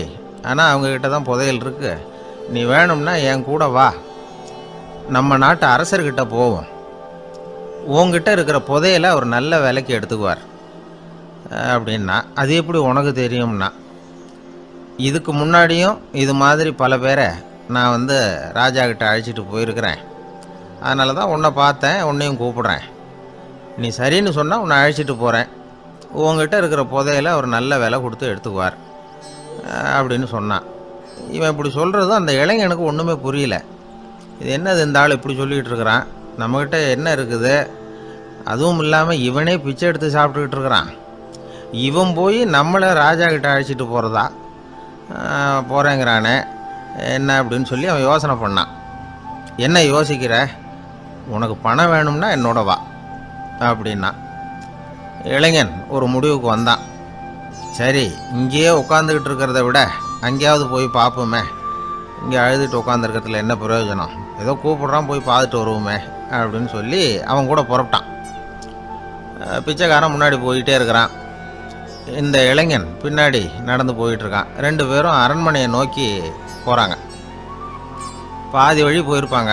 வழியில் அந்த பிச்சைக்காரன் சொன்னான், இதை பாரு, முன்னாடியே சில விஷயங்களை நாம் பேசிக்க வேண்டியிருக்கு, சரியாக தெளிவாக முடிவு எடுத்துக்கிட்டு அதுக்கப்புறம் ராஜாக்கிட்ட போகணும். ஏன்னா அங்கே போய் அது முடியாது இது முடியாதுன்னு நாம் நமக்குள்ளே சண்டை போட்டுக்கிட்டு இருக்க முடியாது. ராஜாவுக்கு விலையை பற்றி கவலையே இல்லை, எவ்வளவு சொன்னாலும் நமக்கு பணம் கிடச்சிரும். ஆனால் அதுக்கப்புறம் நான் இதை விற்கிறதுக்கு தயாராக இல்லைன்னு சொல்லிடக்கூடாது. அதனால் புதையலை விற்கிறதா இல்லையாங்கிறத இங்கேயே தெளிவாக முடிவு செஞ்சுக்கணும், இல்லைன்னா ராஜா கிட்ட போய் அங்கே போய் குழப்பிக்கிட்டு இருக்க முடியாது அப்படின்னு சொன்னான். இளைஞனுக்கு ஒன்றுமே புரியல. என்ன சொல்கிற நீ, என்கிட்டயா புதையலா, எங்கே இருக்குது அப்படின்னு சொல்லி குழம்பி போனான். இப்போ அந்த பிச்சைக்காரன் சொன்னான், இதை பாரு, இப்போ உதாரணத்துக்கு உன்னுடைய கண்களை எடுத்துக்கோ, அதுக்கு நீ என்ன விலை கேட்டுற போகிற, நான் அதுக்கு ராஜா கிட்ட இருந்து ஒரு 50,000 ரூபா வாங்கி தர முடியும். உன்னுடைய இருதயத்தை கொடுக்குறியா, 20 லட்சம் ரூபா வாங்கி தரேன். மூளையை கொடுக்குறியா, 30 லட்சம் வாங்கி தரேன். என்ன சொல்கிற அப்படின்னு சொல்லி இந்த பிச்சைக்காரன் பேசிக்கிட்டே போகிறான். இளைஞனுக்கு கோபம் வந்துட்டுது. என்ன உளர்ற, உனக்கு என்ன பைத்தியமா, கண்ணையும் மூளையையும் இருதயத்தையுமா விற்பாங்க, என்ன விலை கொடுத்தாலும் அதையெல்லாம் நான் விற்கிறதுக்கு தயாராக இல்லை, நான் விற்க மாட்டேன், அதை கொடுத்துட்டு நான் என்ன பண்ணுறது, இப்படி நான் மட்டும் இல்லை யாருமே இதை விற்கிறதுக்கு தயாராக இருக்க மாட்டாங்க அப்படின்னு சொன்னான் அந்த இளைஞன். இவன் இப்படி சொன்னதும் அந்த பிச்சைக்காரன் வாய் விட்டு சிரிக்க ஆரம்பிச்சுட்டான். இப்போ பைத்தியமானது நானா நீயா, லட்சக்கணக்கான கோடிக்கணக்கான ரூபாய் பொறுமானம் உள்ள பொருள்களை உங்ககிட்டயே வச்சுக்கிட்டு விற்க முடியாதுன்னு சொல்கிற நீ தான் ஏழை. என்கிட்ட ஒன்றுமே இல்லைன்னு மரத்தடியில் உட்காந்து அழுதுகிட்டு இருக்கிறியே அப்படின்னு சொன்னான். இன்றைக்கி பார்த்திங்கன்னா பல பேர் தன்கிட்ட புதைஞ்சிருக்கிற ஆற்றலை புரிஞ்சிக்க முடியாமல் அவதிப்பட்டுக்கிட்டு இருக்கிறாங்க. நம்மக்கிட்ட என்ன இருக்குங்கிறது அவங்களுக்கு தெரியறதில்ல. அதனால தான் என்கிட்ட ஒன்றுமே இல்லைன்னு சொல்லி அழுதுகிட்டு இருக்கிறாங்க. இதை விளங்க வைக்கிறதுக்கு பெரியவங்க சொல்கிற கதை இது. நம்மக்கிட்ட இருக்கிற புதையலை நாம் தான் தோண்டி எடுக்கணும். உண்மையான புதையலுங்கிறது உள்ளே இருக்குது. ஆனால் அதை வெளியில் தேடுற ஆசாமிகள் தான் அதிகம். சராசரி மனித இயல்பு அப்படி. நம்மக்கிட்ட விலை மதிக்க முடியாத பகுத்தறிவு இருக்குது. அதை வச்சுக்கிட்டு வாழ்க்கையில் முன்னேறத்துக்கு முயற்சி பண்ணணும். என்கிட்ட ஒன்றுமே இல்லைன்னு நினச்சி ஓரமாக உட்காந்துடக்கூடாது. முயற்சி செஞ்சால் முடியாத காரியம் எதுவுமே இல்லை. ஒரு ரயில்வே ஸ்டேஷன் பக்கம் வெளியில் ஒரு டாக்ஸி நின்றுக்கிட்டு இருந்தது. அந்த பக்கமாக வந்த ஒருத்தர் டாக்ஸி டிரைவரை பார்த்து சொன்னார், ஐயா, உங்கள் வண்டியில் பின் சீட்டில் ஒரு மணி பர்ஸு கிடக்கு, யாரோ மறந்து விட்டுட்டு போயிருக்கிறாங்க அப்படின்னார். இல்லை அது காலி பர்ஸு தான், நான் தான் அதை அங்கே போட்டு வச்சுருக்கிறேன்னார் டிரைவர். ஏன்னு கேட்டார் அவர். இதுக்கு டிரைவர் சொன்னார், அதை பார்க்குற யாராவது அதை எடுத்துக்கலாம்ங்கிற ஆசையிலையாவது சவாரிக்கு வருவாங்க, அதுக்காக தான் போட்டு வச்சுருக்கிறேன் அப்படின்னார். ஒரு நண்பர் அவசரமாக என்கிட்ட ஓடி வந்தார். அப்புறம் சொன்னார், என்னால் நம்பவே முடியல சார், என் பையனா இப்படி அப்படின்னு சொல்லி ஆச்சரியப்பட்டார். உங்கள் பையன் அப்படி என்ன தான் செஞ்சுட்டான்னு கேட்டேன். என்னால் முடியாத ஒரு காரியத்தை அவன் சுலபமாக செஞ்சுட்டான் சார் அப்படின்னார். அது என்ன, உங்களால் முடியாத காரியத்தை அவன் செஞ்சுட்டாங்கிறீங்க, அது என்ன காரியம்னு தான் சொல்லுங்களேன். என்ன 5ஆம் வகுப்பில் அவன் ஒரே தடவையில் பாஸ் ஆகிட்டான் சார், அதாவது ஒரே அட்டம்ப்டில் பாஸ் ஆகிருக்கிறான் அப்படின்னார். மூச்சு வாங்க. கஷ்டப்பட்டு பரீட்சை எழுதினவன் அவன், இவருக்கு மூச்சு வாங்குது. நம்மால் செய்ய முடியாத ஒரு காரியத்தை இன்னொருத்தர் செய்யும்போது அது நமக்கு ஆச்சரியமாக தெரியுது. இப்போ சர்க்கஸ் பார்க்குறோம், அங்கே ஒருத்தர் அந்த இடத்துல தொங்குறார். அதை பார்க்குறப்போ அது நமக்கு ஆச்சரியமாக தெரியுது. ஏன்னா அது மாதிரி அந்த இடத்துல தொங்குறதுங்கிறது நம்மால் முடியாத காரியம். நம்மால் முடியாத ஒன்றை அடுத்த ஒருத்தர் ரொம்ப சுலபமாக செய்கிறப்போ நாம் மருள்வது இயற்கை. இதைத்தான் தொல்காப்பியம் மருட்கை அப்படின்னு சொல்லுது. இந்த வியப்பு இருக்குதே, இது 4 வகையில் ஏற்படுதான். அதையும் தொல்காப்பியம் தான் சொல்லுது. அது என்ன 4 வகை அப்படின்னா, முதல் வகை எப்படின்னா புதுமையான அரிய செயல்களை செய்வது. 2வது வகை என்னென்னா பெரிய செயல்களை செய்கிறது. 3வது வகை எப்படின்னா மிக நுட்பமான செயல்களை செய்கிறது. 4வது வகை ஆக்கம் தரும் செயல்களை செய்கிறது. புதுமை, பெருமை, சிறுமை, ஆக்கமோடு மதினம் சாலா மருட்கை 4 அப்படிங்கிறது தொல்காப்பியம். இன்றைக்கி விஞ்ஞானம் புதுசாக எதையோ கண்டுபிடிச்சிக்கிட்டு இருக்குது. அந்த கண்டுபிடிப்புகளை எல்லாம் பார்க்குறப்போ ஆரம்பத்தில் ஆச்சரியமாக இருக்குது, அதுக்கப்புறம் நமக்கு பழகி போடுது. இப்போ வானொலி பெட்டி புதுசாக வந்தப்போ அதை சுற்றி எவ்வளவு கும்பல், ஒரு பெட்டி பேசுது அப்படிங்கிறது எவ்வளவு வியப்புக்குரிய விஷயம். இப்போ யாரும் வானொலி பெட்டியை ரொம்ப ஆச்சரியத்தோடு பார்க்குறதில்ல. வச்சுருந்தா தான் ஆச்சரியமாக பார்ப்பாங்க சில பேர். இந்த காலத்தில் எப்படி வச்சுருக்கிறாரேன்னு சொல்லி மாறா அதை அலட்சியமாகவும் பார்க்க ஆரம்பிச்சிட்டாங்க. மதினம் சாலா மருட்கை அப்படின்னு ஒரு சொற்றொடர் வருது பாருங்க, அதில் கருத்தாழம் உண்டு. எதை பற்றியும் போதுமான அளவு புரிஞ்சிக்காதப்போ ஒருத்தர் ஆச்சரியப்படுறார். புரிஞ்சுக்கிட்டதுக்கு அப்புறம் ஆச்சரியம் மறைஞ்சு போடுது. மிக நுட்பமான செயல்களும் நம்மளை ஆச்சரியப்பட வைக்குது. ஒரு அரிசியில் ஒரு திருக்குறள் எழுதி காட்டுறாங்க, ஒரு முட்டை ஓட்டுக்குள்ளே ஓவியம் தீட்டி காட்டுறாங்க. கருங்கல் சிற்பங்களில் எவ்வளவு நுட்பமான வேலைப்பாடுகள், அதையெல்லாம் பார்த்து ஆச்சரியப்படுறோம். இது மாதிரியே ஆக்கப்பூர்வமான செயல்களும் நம்மளை வியப்பில் ஆழ்த்தும். குப்பை கூலங்களை கூட வாழ்க்கைக்கு பயன்படுகிற பொருளாக மாற்றுகிறவர்கள் இருக்கிறாங்க. அவங்களுடைய செயல் நமக்கு ஆச்சரியத்தை தருது. இடைக்காட்டு சித்தர்னு ஒருத்தர் இருந்தார். அவர் பாடிய 30 நூலில் ஒரு பாட்டு வருது. ஆற்றல் பிறர் அறிதலின் ஆகம் கிளர்வு உறுதலின் கற்று அறிபாணர் கெழுமிய கோடலின் தோற்றம் உருகவே போற்றல் சால் வியப்பே. ஒருத்தருடைய ஆற்றல் தெரியாமல் இருந்தது, அவருடைய அரிய செயல்களை பார்க்கும்பொழுது வியப்பாக இருந்தது, மனசுக்குள்ள கிளர்ச்சி. பாவலர்கள் இவர்கள் புகழப்பாடி மற்றவர்களும் தெரிந்து கொள்ளுமாறு செய்கிறார்கள். ஆக எல்லா வகையிலையுமே மக்கள் தங்களுடைய வாழ்க்கையில் முன்னேறுவதற்கு வழிகாட்டுகிற ஒரு மெய்ப்பாடு தான் வியப்புங்கிறது. இன்றைக்கி இளைஞர்கள் இதை நல்லா புரிஞ்சுக்கணும். ஆச்சரியப்படுங்கள், ஆச்சரியப்பட வைப்பீர்கள். இந்த காலத்தில் நம்ம எப்படியெல்லாமோ ஆச்சரியப்பட வைக்கிற அதிசய மனிதர்கள் இருக்கிறாங்க. ஒரு ஆளை பிடிச்சி ஜெயிலுக்கு கொண்டுகிட்டு வந்தாங்க. சிறை அதிகாரி அவனை ரொம்பவும் ஆச்சரியமாக பார்த்தார். இவன் கேட்டான், ஏன் சார் அப்படி பார்க்குறீங்க, நான் இப்போ இங்கே வந்தது உங்களுக்கு ஆச்சரியமாக இருக்கா அப்படின்னு கேட்டான். இதுக்கு சிறை அதிகாரி சொன்னார், நீ இப்போ இங்கே வந்ததில் எனக்கு ஒன்றும் ஆச்சரியம் இல்லைப்பா. ஏற்கனவே நீ இங்கேருந்து விடுதலை ஆகி போய் 6 மாதம் ஆச்சு. இவ்வளவு லேட்டாக திரும்பி வர்றியா, அதுதான் எனக்கு ஆச்சரியம் அப்படின்னாராம். இது ஒரு வகையான ஆச்சரியம். ஆனால் வாழ்க்கையில் வியப்புங்கிறது ஒரு தேவைப்படுகிற மெய்ப்பாடு. ஆச்சரியப்படுவோம், ஆச்சரியப்பட வைப்போம். அப்படி இந்த உண்மையை புரிந்து கொண்டோம்னா நம்ம வாழ்க்கையில் வெற்றி நிச்சயம். ஒரு சின்ன பையன் என்னை தேடிட்டு ஓடி வந்தான்.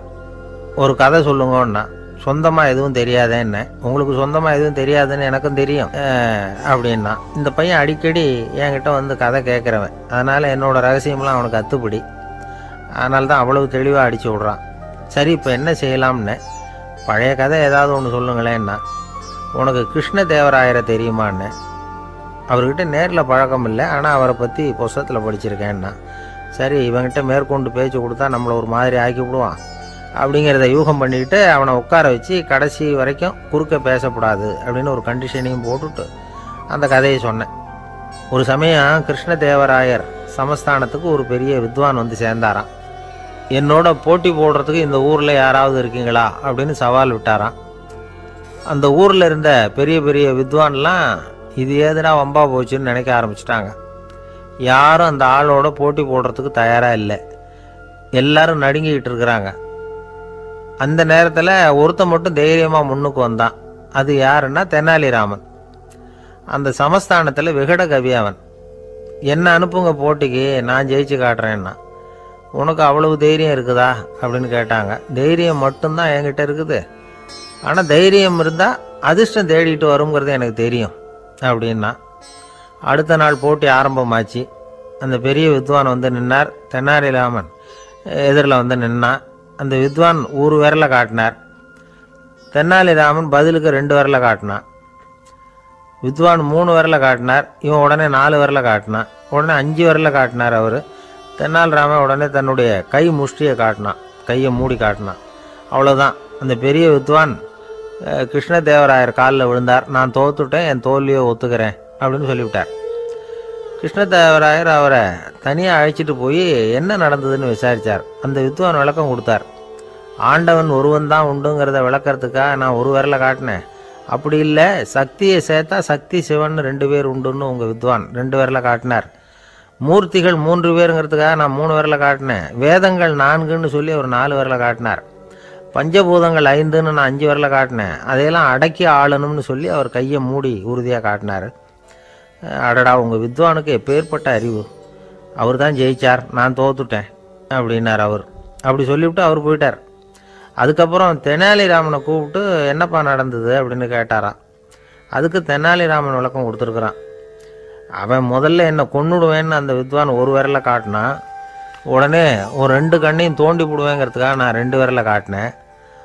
உனக்கு நாமம் போட்டுருவேன்னு சொல்லி 3 விரலை காட்டினான். அதை அழிச்சிருவேன்னு 4 விரலை காட்டினேன். உன்னை அரைஞ்சிருவேன்னு அவன் 5 விரலை காட்டினான். நான் உங்களை குத்தி போடுவேன்னு சொல்லி கையை மூடி காட்டினேன் அப்படின்னா. இப்போ பாருங்கள், ஜெயிச்சது யார்? தைரியம் மட்டும் இருந்துட்டா அதிர்ஷ்டம் தானாக தேடி வருங்கிறது எவ்வளவு உண்மையாக போச்சு. அதனால் நாம் எப்பவும் தைரியமாக இருக்கணும்னு சொல்லிவிட்டு என் எதிரில் கதை கேட்டுட்டு உட்காந்துருந்த சின்ன பையனை பார்த்தேன். அவன் என்னை நிமிர்ந்து பார்த்தான். அவன் தன்னோட கை கால் 2ஐயும் ஒரு மாதிரியாக என் முன்னால் தூக்கி 20 விரலை காட்டினான். எனக்கு ஒன்றும் புரியல. இதுக்கு என்னப்பா அர்த்தம்னு கேட்டேன். இதே கதையை இதுக்கு முன்னாடி என்கிட்ட 20 தடவை நீங்கள் சொல்லியிருக்கீங்கன்னு அர்த்தம் அப்படின்னா. 2 பேர் சுவாரஸ்யமாக பேசிகிட்டு இருக்கிறப்போ குறுக்க புகுந்து தொந்தரவு பண்ணுறதுக்குன்னே சில பேர் இருப்பாங்க. அது ரொம்ப இடைஞ்சலாக இருக்கும். இதே மாதிரி மின்காந்தம் கூட குறுக்க புகுந்து தொந்தரவு பண்ணும். கடைசியில் அது ஒரு பெரிய இடைஞ்சலில் கொண்டாந்து விட்டுரும். சில வீடுகளில் கேபிள் கனெக்ஷன் இல்லாமல் சில தனியார் டிவி காட்சிகள் தெரியும். அதுக்கு என்ன காரணம்னா இந்த மின்காந்த குறுக்கீடு தான் காரணம். இதைத்தான் சுருக்கமாக இஎம்ஐ அப்படின்னு சொல்கிறாங்க. அதாவது எலக்ட்ரோ மேக்னெட்டிக் இன்டர்ஃபியரன்ஸ். இது ஏற்படக்கூடிய இடங்கள் எது எதுன்னு எடுத்துக்கிட்டால் அது ஒரு பெரிய பட்டியலாகவே போயிடும். இந்த இஎம்ஐ தொந்தரவு வந்து கேபிள் டிவியில் மட்டும்தான் இல்லை, ராக்கெட் ஏவுதளத்தில் உள்ள ரேடார்கள், அங்கே உள்ள சில சக்தி வாய்ந்த தொலைத்தொடர்பு சாதனங்கள், விமான தளங்களில் உள்ள ரேடார்கள், கப்பல் தளங்களில் பொருத்தப்பட்டிருக்கக்கூடிய சக்தி வாய்ந்த ஆண்டனாக்கள், இப்படி நிறைய சொல்லலாம். காவல் நிலையங்களில் பயன்படுத்தப்படுகிற வயர்லெஸ் தொடர்பு சாதனங்கள் கூட ஓரளவுக்கு இந்த மின்காந்த அலைகளை வெளியிடும். நம்ம வீட்டில் உட்காந்துக்கிட்டு ரேடியோ கேட்டுக்கிட்டு இருப்போம் அல்லது டிவி பார்த்துக்கிட்டு இருப்போம். அந்த சமயத்தில் பக்கத்து தெருவில் ஒரு மோட்டார் சைக்கிள் அல்லது காரு, குறிப்பாக பெட்ரோல் இன்ஜின், அது போகிறப்போ அதில் உள்ள மின்கலத்தில் அதாவது மேக்னெட்டோ பேட்டரியிலேருந்து வெளிப்படுகிற மின்காந்த அலை இங்கே டிவியிலையும் ரேடியோவிலையும் கரகரப்பை உண்டு பண்ணும். சரி, இது பெருசாக என்ன இடைஞ்சலை உண்டு பண்ணிட போகுது அப்படின்னு நாம் அலட்சியமாக நினைக்கலாம். வயசானவங்களுக்கு மறதி நோயின்னு ஒன்று வரும்ல, அல்ஷமீர், அதாவது மூளையில் உள்ள செல்கள் செயலிழந்து போயிடுறது. அது செய்ய வேண்டிய வேலையை மறந்துடும். மனைவியே எதிரில் நின்னா கூட உன்னை எங்கேயோ பார்த்தது மாதிரி தெரியுதே அப்படின்னு சொல்லிகிட்டு இருப்பாங்க. அப்படி ஒரு மறதி. இந்த விசித்திரமான நோய்க்கு இதுவரைக்கும் மருந்தே இல்லைன்னு வேற சொல்கிறாங்க. இந்த மைக்ரோ ஓவன் அப்படின்னு சொல்லக்கூடிய சமையல் அடுப்புகள் கூட மின்காந்த அலைகளை வெளியிடுது. சமயத்தில் சில தொழிற்சாலைகளில் கூட பெரிய விபத்துக்களை இந்த இஎம்ஐ உண்டு பண்ணிவிடும். இதை பற்றி தீவிரமாக சிந்திக்க ஆரம்பித்ததே ஒரு விபத்துக்கு பிறகு தான். அமெரிக்காவுக்கும் வியட்நாமுக்கும் இடையில் போர் நடந்ததே. அந்த சமயம் அமெரிக்காவுக்கு சொந்தமான விமானம் தாங்கி கப்பல் ஒன்று வியட்நாமை தாக்கிறதுக்கு தயாராக ஏவுகணைகளோட கடலில் நிறுத்தி வைக்கப்பட்டிருந்தது. தற்செயலாக அந்த பகுதியில் கப்பல் தொலைத்தொடர்பு பகுதிக்கு அருகில் ஊடுருவிய இந்த சக்தி வாய்ந்த ரேடியோ அலைகள் ஏவுகணையில் இருந்த மின்னணு சர்க்கியூட்டை பூர்த்தி செஞ்சு வச்சுட்டுது. அவ்வளவுதான், ஏவுகணை அங்கேயே வெடித்து செதறி போச்சு. 130 பேர் அந்த இடத்துலையே உடல் கருகி செத்து போட்டாங்க. ஏகப்பட்ட பொருள்கள் நாசம். இந்த விபத்துக்கான காரணம் என்னங்கிறத உடனடியாக யாராலையும் கண்டுபிடிக்க முடியல. ரொம்பவும் கடுமையாக முயற்சி பண்ணி கடைசியாக கண்டுபிடிச்சாங்க, இது இந்த இஎம்ஐ வேலை தான் அப்படின்னு.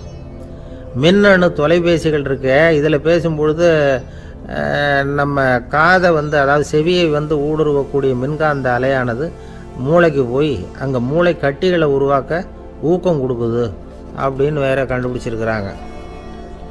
இந்த இஎம்ஐ ரொம்ப குறைஞ்ச மின்காந்த அழுத்தத்தில் நமக்கு எந்த பாதிப்பையும் ஏற்படுத்துறதில்லை. மின்காந்த அலைகள் அழுத்தத்தோடு இருக்கிற இடங்களில் ரொம்ப நேரம் இருந்தோம்னா நம்ம உடம்பின் வெப்பநிலை 2 டிகிரி செல்சியஸ் வரைக்கும் அதிகரிக்குதான். அதனால் வெப்பநிலையை சீராக்கிறதுக்கு இதய துடிப்பும் அதிகரிக்குது.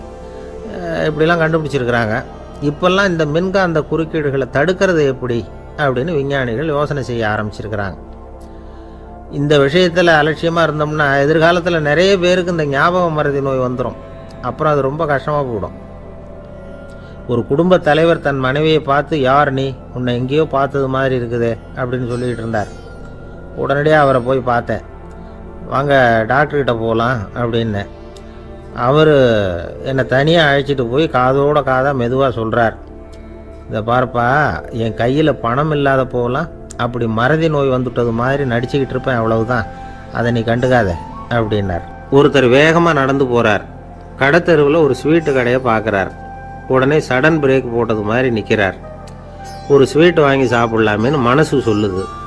டாக்டர் வேணாம்னு சொல்லியிருக்கிறார், உடம்புக்கு ஒத்துக்காது, அதனால் அது வேணாம்னு சொல்லுது அறிவு. இவர் மனசு சொல்கிறத கேட்கல, அறிவு சொல்கிறபடி கேட்குறார். அதனால் மறுபடியும் வேகமாக அங்கேருந்து நடந்து போயிடுறார். அவர் நல்ல மனுஷன். மனுஷனுக்கு அறிவும் இருக்குது, உணர்ச்சியும் இருக்குது. எதுக்கு எடுத்தாலும் உணர்ச்சி வசப்பட்டுக்கிட்டு இருக்கக்கூடாது, அறிவு வசத்தில் நாம் இருக்கணும். அப்போ தான் நாம் நல்லபடியாக வாழ முடியும். இல்லைன்னா அவஸ்தை தான். மகாபாரதத்தில் சந்தனுன்னு சொல்லி ஒரு அரசன் வர்றான். அவன் ஒரு சமயம் அறிவு வசப்படாமல் உணர்ச்சி வசப்படுறான். அதாவது ஒரு நாள் கங்கை கரையில் ஒரு அழகான பொண்ணை பார்க்குறான். இவனுடைய மனசு அவகிட்ட போயிடுது. அவளை கல்யாணம் பண்ணிக்கிறதுக்கு ஆசைப்படுறான். அந்த பொண்ணு சரின்னு சம்மதிக்கிறா. ஆனால் ஒரு நிபந்தனை போடுறா. அந்த நிபந்தனைக்கு சம்மதம்னு சொன்னாதான் உன்னை கல்யாணம் பண்ணிக்குவேன்னு சொல்கிறா. சரி, அவள் போட்ட நிபந்தனை என்ன தெரியுமா? இது மாதிரி, நான் உங்கள் மனசு புண்படுற மாதிரி எந்த காரியம் பண்ணாலும் நீங்கள் என்னை ஏன்னு கேட்கக்கூடாது, நான் செய்கிற காரியத்தை தடுக்கவும் கூடாது. அப்படி நீங்கள் செஞ்சால் அடுத்த கணமே நான் உங்களை பிரிஞ்சு போயிடுவேன். இதுதான் அந்த பொண்ணு போட்ட நிபந்தனை. சந்தன அரசன் இந்த நிபந்தனையை ஒத்துக்கலாமா? இதை அறிவுபூர்வமாக யோசிச்சிருந்தா இதுக்கு கட்டுப்பட்டுருக்க மாட்டான். இந்த நிபந்தனைக்கு நான் சம்மதிக்க மாட்டேன்னு தான் சொல்லியிருக்கணும். ஆனால் அவன் அந்த நேரத்தில் உணர்ச்சி வசத்தில் இருந்தான். அதனால் நீ என்ன சொன்னாலும் சரின்னு ஒத்துக்கிட்டான். அவளை கல்யாணம் பண்ணிக்கிட்டான். இதனால் என்னாச்சு? 7 பச்சை இளம் குழந்தைகளை பிறந்த உடனே அவள் கங்கையில் தூக்கி எறிஞ்சி கொல்லக்கூடிய கோர காட்சியை இவன் ஒன்று பின்னாடி ஒன்றா பார்க்க வேண்டியதாக போச்சு. கடைசியில் 8வது குழந்தை பிறந்ததுன்னு தான் அவனுடைய அறிவு மேலோங்குது. அந்த கொடிய செயலை தடுத்து நிறுத்துகிறான். அந்த 8வது குழந்தை தான் பின்னாடி பீஷ்மர் ஆகிறார். ஒரு பக்தி பிரசங்கத்தில் ஒரு பேச்சாளர் இந்த விஷயத்தை சொல்லிவிட்டு இன்னொரு விஷயமும் சொன்னார். அது என்னன்னா, சந்தனு மன்னன் அறிவுக்கும் உணர்ச்சிக்கும் நடுவில் அகப்பட்டு தவிச்சதுனால அவன் வம்சத்தில் வந்த கௌரவர்கள் உணர்ச்சி வசப்பட்டாங்க, பாண்டவர்கள் அறிவு வசப்பட்டாங்க அப்படின்னு சொன்னார். மனுஷனுக்கு உணர்ச்சியை விட அறிவு மேலோங்கி இருக்கணுங்கிறது சரிதான். ஆனால் அந்த அறிவை எப்படி உபயோகப்படுத்துகிறோங்கிறது முக்கியம். ஒருத்தர் சொன்னார், சார் இன்னைக்கு கோயம்புத்தூரில் ஒரு கல்யாணம், அதுக்கு நான் போக முடியலேன்னு நினைக்கும் பொழுது மனசுக்கு ரொம்ப வருத்தமாக இருக்குது சார் அப்படின்னார். ரொம்ப உணர்ச்சி வசப்பட்டார். அதுக்காக கவலைப்படாதீங்க சார், ஒரு வாழ்த்து தந்தி கொடுத்துருங்களேன் அப்படின்னார் இன்னொருத்தர். அது எப்படி சார் முடியும்னார் அவர். நான் தானே சார் கல்யாண மாப்பிள்ளை அப்படிங்கிறார் அந்த ஆள். ஒரு ஆளை அடையாளம் கண்டுபிடிக்கணும்னா அதுக்கு சுலபமான வழி என்ன? முகத்தை பார்த்து கண்டுபிடிக்கிறது தான்.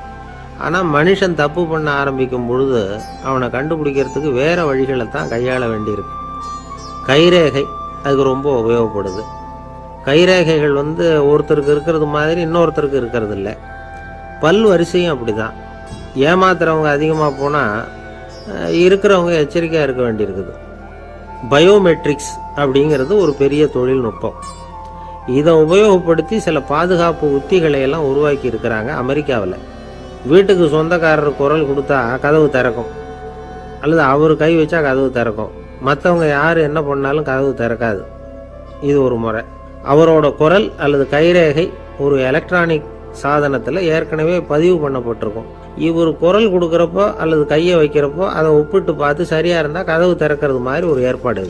இதே மாதிரி ஒருத்தரோட விழித்திரையில் உள்ள இரத்த குழாய் அமைப்பு பாருங்க, அது கூட ஒருத்தருக்கு இருக்கிறது மாதிரி இன்னொருத்தருக்கு இருக்கிறது இல்லை. அதனால் அதை வச்சு அடையாளம் கண்டுபிடிக்கக்கூடிய சாதனங்களும் இப்போ பழக்கத்துக்கு வந்தாச்சு. கைரேகையை ஒப்பிடுற சாதனத்தை விட விழித்திரை இரத்த குழாய் அமைப்பை அடையாளம் காணுற சாதனம் இருக்கு பாருங்க, இது ரொம்ப நுட்பமானது. இது நம்ப தகுந்தது. ஒரு ஆளை அடையாளம் கண்டுபிடிக்கிறதுக்கு இது எடுத்துக்கிற நேரம் ஒரு வினாடி தான். ஒரு கருவி இருக்கும், அதில் உள்ள ஒரு சிறு துளையில் கண்ணை வச்சு பார்க்கணும். உடனே இந்த சாதனம் குறைந்த சக்தி உள்ள இந்த அகசிவப்பு ஒளியை பாய்ச்சி அவரது விழித்திரையின் இரத்த குழாயை ஆராய்ச்சி பண்ணி ஏற்கனவே அதோட நினைவு பெட்டகத்தில் பதிவு பண்ணி வச்சிருக்கிறோமே அந்த அமைப்புகளோடு இதை ஒப்பிட்டு பார்த்து சரியான ஆள் தானா இல்லையா அப்படின்னு அடையாளம் காட்டிவிடும். குரலை வச்சு அடையாளம் கண்டுபிடிக்கிறதும் இந்த பயோமெட்ரிக்ஸ் முறைகளில் ஒன்று. ஒரு நபரோட குரலை டிஜிட்டல் குறியீடுகளை மாற்றி பதிவு பண்ணிக்கிட்டு மீண்டும் அதே குரலை இனம் காணக்கூடிய சாதனங்கள் ஏற்கனவே அமெரிக்காவில எல்லாம் விற்பனைக்கு வந்தாச்சு. ஒரு ஆளுக்கு ஜலதோஷம் பிடிச்சிருந்தா கூட அந்த சாதனம் சரியாகவே கண்டுபிடிச்சிருமா. குரலை மாற்றி பேசுகிறவங்க கூட இந்த கருவியை ஏமாற்ற முடியாது. இதை ஆஸ்பத்திரிகள், வங்கிகளில் உள்ள இரும்பு பெட்டக காப்பறைகள் இங்கெல்லாம் உபயோகப்படுத்தலாம். குழந்தைகள் உள்ள இடங்களுக்கு இது ரொம்ப உபயோகப்படும். கதவு பூட்டிக்கிட்டுதுன்னு வச்சுக்கோங்க, கதவை திறக்கிறதுக்கு சாவி உபயோகப்படுத்த தெரியாத குழந்தைகள் குரல் எழுப்பிய கதவை திறந்துட முடியும். எதிர்காலத்தில் இந்த பயோமெட்ரிக்ஸ் முறை இன்னும் பல ஆச்சரியங்களை ஏற்படுத்தும் அப்படின்னு எதிர்பார்க்குறாங்க. ஸ்டியரிங்கை தொட்டதுமே காரு ஸ்டார்ட் ஆகிடும், சாவி வேண்டியதில்லை. காரு சொந்தக்காரரை தொட்டால் தான் ஸ்டார்ட் ஆகும், வேறு யாராவது தொட்டால் ஸ்டார்ட் ஆகாது. ஒரு மனுஷனோட நடை, அவர் டைப்ரைட்டரை தொடுகிற விதம், இதையெல்லாம் வச்சு கூட ஆளை அடையாளம் காணக்கூடிய தொழில்நுட்பம் வரலாம். என்னதான் தொழில்நுட்பம் வளரட்டும், குடும்பத்துக்குள்ளே நடக்கிற திருட்டுகளை கண்டுபிடிக்கிறது ரொம்ப கஷ்டம். ஒரு வீட்டில் பெட்டியில் இருந்த பணம் காணாமல் போச்சு, வீட்டுக்காரரோ அல்லது பையனோ தான் எடுத்துருக்கணும். பெட்டியை திறந்து பார்த்தா அந்த வீட்டுக்காரம்மா, இதிலிருந்து பணத்தை எடுத்தது நிச்சயமாக என் வீட்டுக்காரர் தான் அப்படின்னு சொல்ல முடியல அவங்களால. யோசித்தாங்க, என்னம்மா இப்படி யோசிக்கிறீங்களேன்னு கேட்டிருக்காங்க. நிச்சயமாக இந்த பணத்தை எடுத்தது என் வீட்டுக்காரர் இல்லை அப்படின்னு உறுதியாக சொல்லிவிட்டாங்க அந்த அம்மா. இது கேட்டவங்களுக்கு ரொம்ப ஆச்சரியமாக இருந்தது. அந்த வீட்டுக்காரருக்கு இது ரொம்ப பெருமையாக இருந்தது. அது எப்படி அவ்வளவு கரெக்டாக சொல்கிறீங்க அப்படின்னு கேட்டிருக்கிறாங்க. அப்போ அந்த அம்மா சொல்லிச்சான், பெட்டியில் இன்னும் கொஞ்சம் பணம் மிச்சம் இருக்குது, இவர் எடுத்திருந்தாருன்னா அப்படி மிச்சம் வச்சிருக்க மாட்டார், அதனால தான் அப்படி சொன்னேன் அப்படின்னாங்களாம். ஆந்திர நாட்டில் ஒரு அரசர் இருந்தார். அந்த அரசர்கிட்ட ஒரு அமைச்சர் இருந்தார். அந்த அமைச்சர் பேர் ராயண பாஸ்கர். அவர் ஒரு பெரிய அறிவாளி. அது மட்டும் இல்லை, மிகச்சிறந்த கொடையாளி. யார் எது கேட்டாலும் இல்லைன்னு சொல்ல மாட்டாராம். அதன் காரணமாகவே அவர்கிட்ட இருந்த செல்வம் நாளுக்கு நாள் குறைஞ்சிக்கிட்டே வந்துட்டு தான். கடைசியில் குடும்பத்துக்குன்னு எதுவும் வைக்காமலே அவர் போய் சேர்ந்துட்டார். மகனும் இறந்துட்டார். அந்த குடும்பத்தில் மிஞ்சி இருந்தது அவருடைய மருமகள், ஒரு பேரன், அவ்வளவுதான். இருந்த ஒரே சொத்து பழுதடைஞ்ச ஒரு வீடு. அந்த அம்மா மற்ற வீடுகளில் வேலை செஞ்சு தன்னுடைய பிள்ளைய படிக்க வச்சுக்கிட்டு வராங்க. அந்த புள்ள ஒரு பெரிய வள்ளலுடைய பேரன்கிறது அந்த பள்ளி வாத்தியார்களுக்கும் தெரியும். அதனால் அவங்களும் இவங்ககிட்ட கொஞ்சம் அன்பாகவும் அக்கறையாகவும் பழகி பாடம் சொல்லி கொடுத்துக்கிட்டு இருக்கிறாங்க.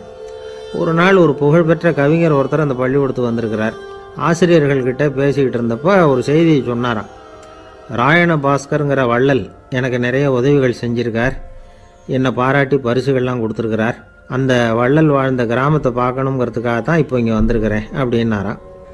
ஆசிரியர் உடனே இந்த பையனை கூப்பிட்டு, இதை பாருங்கள், இவன் யார் தெரியுமா, நீங்கள் குறிப்பிடுகிற அந்த வள்ளலின் பேரன் அப்படின்னு அறிமுகப்படுத்தினாராம். கவிஞரின் கண்களில் ஆனந்த கண்ணீர். அந்த பரவச நிலையிலேயே அந்த வள்ளலை பற்றி கவி பாட ஆரம்பிச்சுட்டாராம். இந்த சின்ன பையன் அதை கேட்டிருக்கிறான். உடனே என்ன பண்ணான் தெரியுமோ, தன் கையில் அணிஞ்சிருந்த ஒரு பொன் வளையலை கழட்டி அந்த கவிஞருக்கு பரிசாக கொடுத்துட்டானான். எல்லாருக்கும் ஆச்சரியம். தாத்தா இருக்கும் நிலையில் கொடுத்தார், பேரன் இல்லாத நிலையிலையும் கொடுக்குறான். பையனை எல்லாரும் பாராட்டினாங்களாம். இருந்தாலும் அவனுக்குள்ள ஒரு பயம் எதுவும் ஆரம்பமாச்சு. பள்ளிக்கூடம் விட்டு வீட்டுக்கு வரும்பொழுது அந்த பயம் இன்னும் அதிகமாயிட்டுது. அம்மா என்ன சொல்லுவாங்களோ தெரியலையே, ஏதோ திடீர்னு தோணிச்சு வளையலை கழட்டி கொடுக்கணும்னு கொடுத்துட்டோம். குடும்பம் இருக்கிற நிலையில் இப்படி நான் செஞ்சது தப்பா, வீட்டு செலவுக்கே அம்மா எவ்வளவு கஷ்டப்படுறாங்க, வீட்டுக்கு போனதும் என்ன நடக்குமோ தெரியலையே அப்படின்னு நினச்சி பயந்துக்கிட்டே அவன் வீட்டுக்குள்ளே அடி எடுத்து வைக்கிறான். அம்மா கூப்பிட்டு சாப்பாடு போட்டாங்க. அவங்க கண்ணில் படக்கூடாதுங்கிறதுக்காக ஒரு கையை பின்னாடி மறைச்சிக்கிட்டே இருந்தான். அம்மா இதை கவனிச்சிட்டாங்க. ஏய், உன் கையை ஏன் அப்படி வச்சிருக்கிற, உன் கைக்கு என்னாச்சு, ஏதாவது அடிபட்டு போச்சா அப்படின்னு கேட்டுக்கிட்டே கையை எடுத்து பார்க்குறாங்க. வளையல காணலை. வளையல் எங்கே அப்படின்னு கேட்குறாங்க. இவன் தயங்கிக்கிட்டே நடந்ததை சொல்கிறான். அதை கேட்டதும் அந்த அம்மாவோட முகம் கோபத்தால் சவுந்து போச்சான். முட்டாளே, என்ன காரியம் பண்ண அப்படின்னு கன்னத்தில் அரைஞ்சிட்டாங்களாம். அம்மா, என்னை அடிக்காத, ஏதோ தெரியாமல் தப்பு பண்ணிட்டேன் அப்படின்ட்டுருக்கான். மகனே, வளையலை கொடுத்ததுக்காக நான் உன்னை அடிக்கலை அப்படிங்க, பின்ன எதுக்கு அடித்தேன்னு கேட்டிருக்கான்.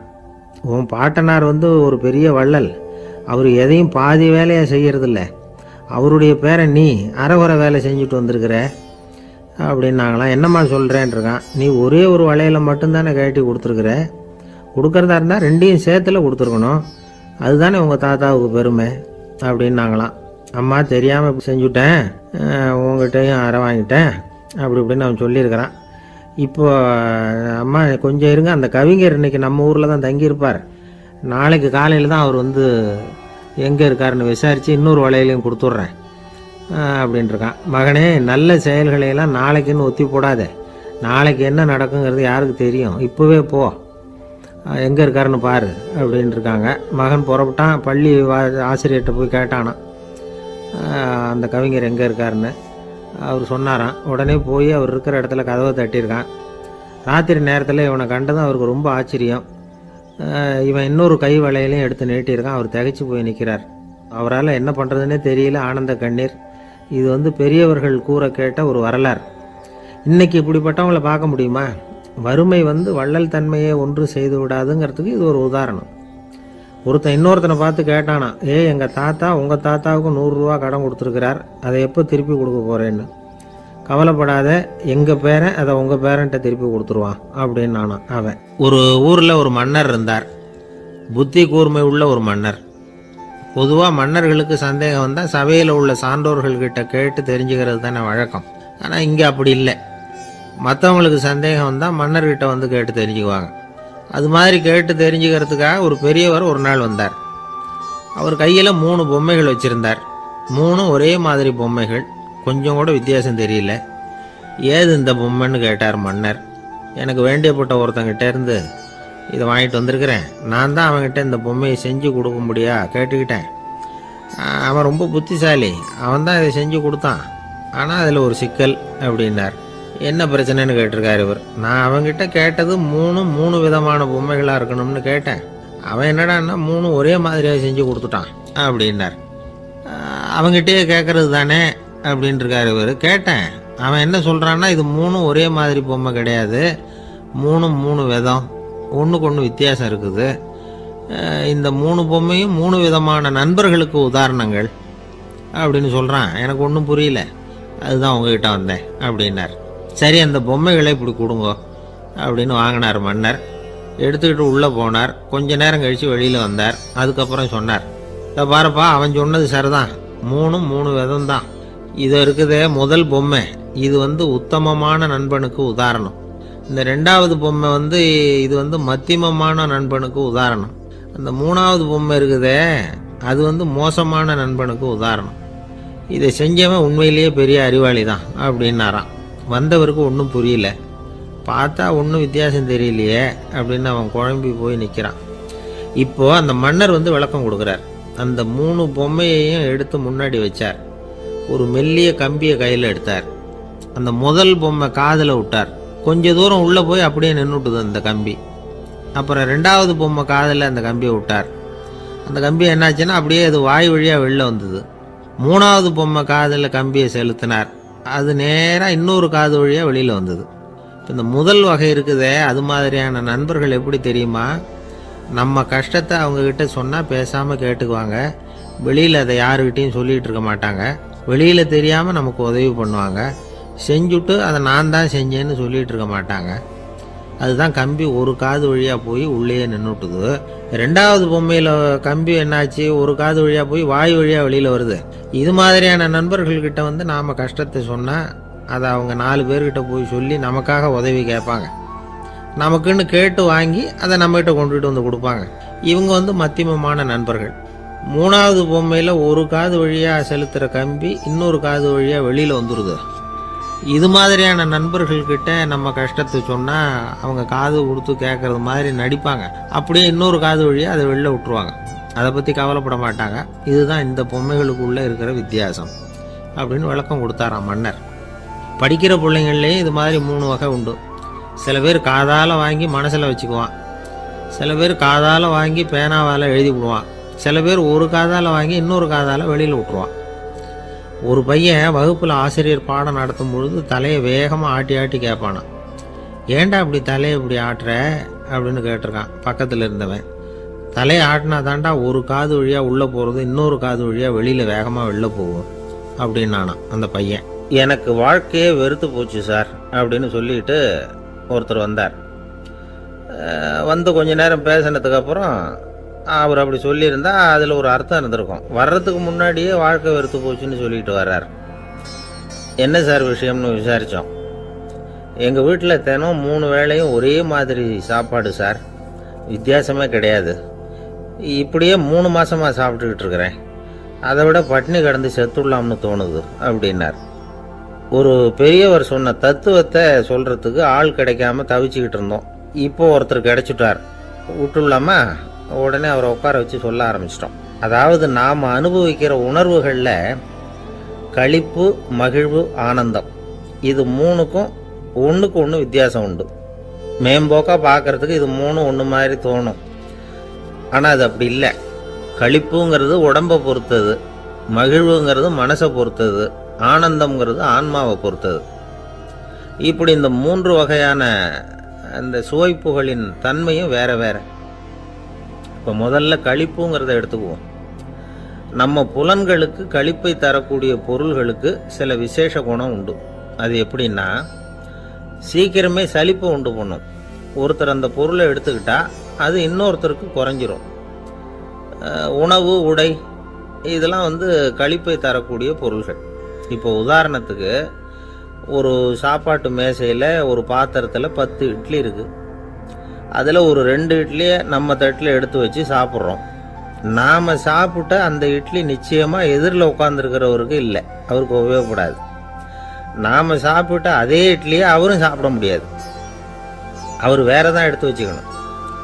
அது மாதிரி நாம் ஒரு சட்டையை எடுத்து போட்டுக்கிறோம்.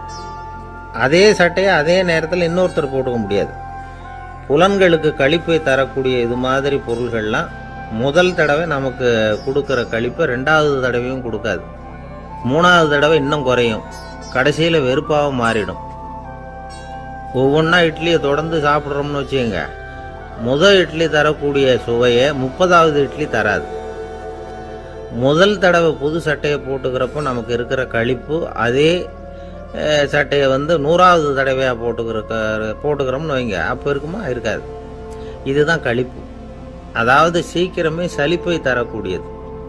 ஒருத்தர் எடுத்துக்கிட்டால் இன்னொருத்தருக்கு குறைஞ்சி போகக்கூடியது. ஆனால் மகிழ்ச்சிங்கிறது அப்படி இல்லை. ஒருத்தர் அனுபவிக்கிறதுனால இன்னொருத்தருக்கு குறைஞ்சி போகாது.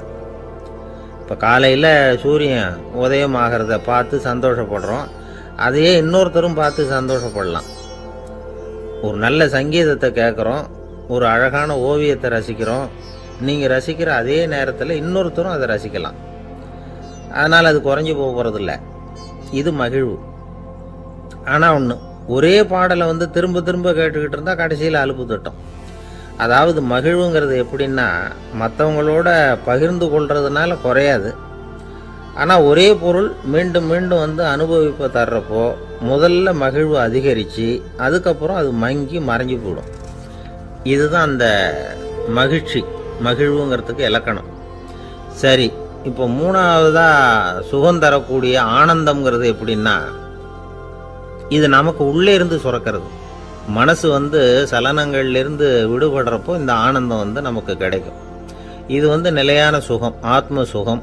களிப்பிலிருந்து மகிழ்வுக்கும் மகிழ்விலிருந்து ஆனந்தத்துக்கும் செல்றது தான் மனிதன் நடத்த வேண்டிய முக்கியமான பயணம். இவ்வளவு விஷயத்தையும் கேட்டுட்டு இந்த காலத்து பையன் ஒருத்தன் வந்தான். சார், இப்போ நீங்கள் ஒரு சாப்பாட்டு மேசையில் ஒரு 10 இட்லி வைக்கிறீங்க, என்ன உட்கார வைங்க, எதிரில் இன்னொருத்தனை உட்கார வைங்க, நான் களிப்பு மகிழ்வுலாம் தாண்டி நேரடியாக ஆனந்தத்துக்கு பயணம் பண்ணி காட்டுறேன் அப்படின்னா. ஒன்றும் புரியல அவன் சொன்னது. அது எப்படி, அப்படி என்ன பண்ணுவ நீ அப்படின்னு சொல்லி கேட்டோம் ஆச்சரியமா. 2 இட்லி சாப்பிட்டா தானே சார் களிப்பு, நான் 10 இட்லியும் மொத்தமாக சாப்பிட்ருவேன், அடுத்தவனுக்கு எதுவும் கிடைக்காது, அவனுக்கு கிடைக்காதபடி நாமே சாப்பிட்டுடுறோம்ல, அதுதானே நமக்கு ஆனந்தம் அப்படின்னு அதுக்கு ஒரு விளக்கம் சொல்கிறான். ஒரு கணவன் மனைவி எப்போ பார்த்தாலும் அவங்க 2 பேருக்கும் இடையில சண்டை வந்துக்கிட்டே இருந்தது. இதில் என்ன ஆச்சரியங்கிறீங்களா? நான் அதுக்காக சொல்ல வரல, இது வேற விஷயம். அதாவது சண்டை போடாமல் இருக்கிறதுக்கு வழி சொல்கிற தகவல் இது. நான் சொன்ன அந்த கணவன் மனைவி எப்படின்னா, கணவன் ஒரு வார்த்தை சொன்னால் மனைவி கிட்டேருந்து 2 வார்த்தை பதிலாக வரும், இதுக்கு கணவன் கிட்டேருந்து 4 வார்த்தை பதிலாக வரும். இப்படி வார்த்தைகள் பெருகி போய் கடைசியில் வம்புல முடியும்.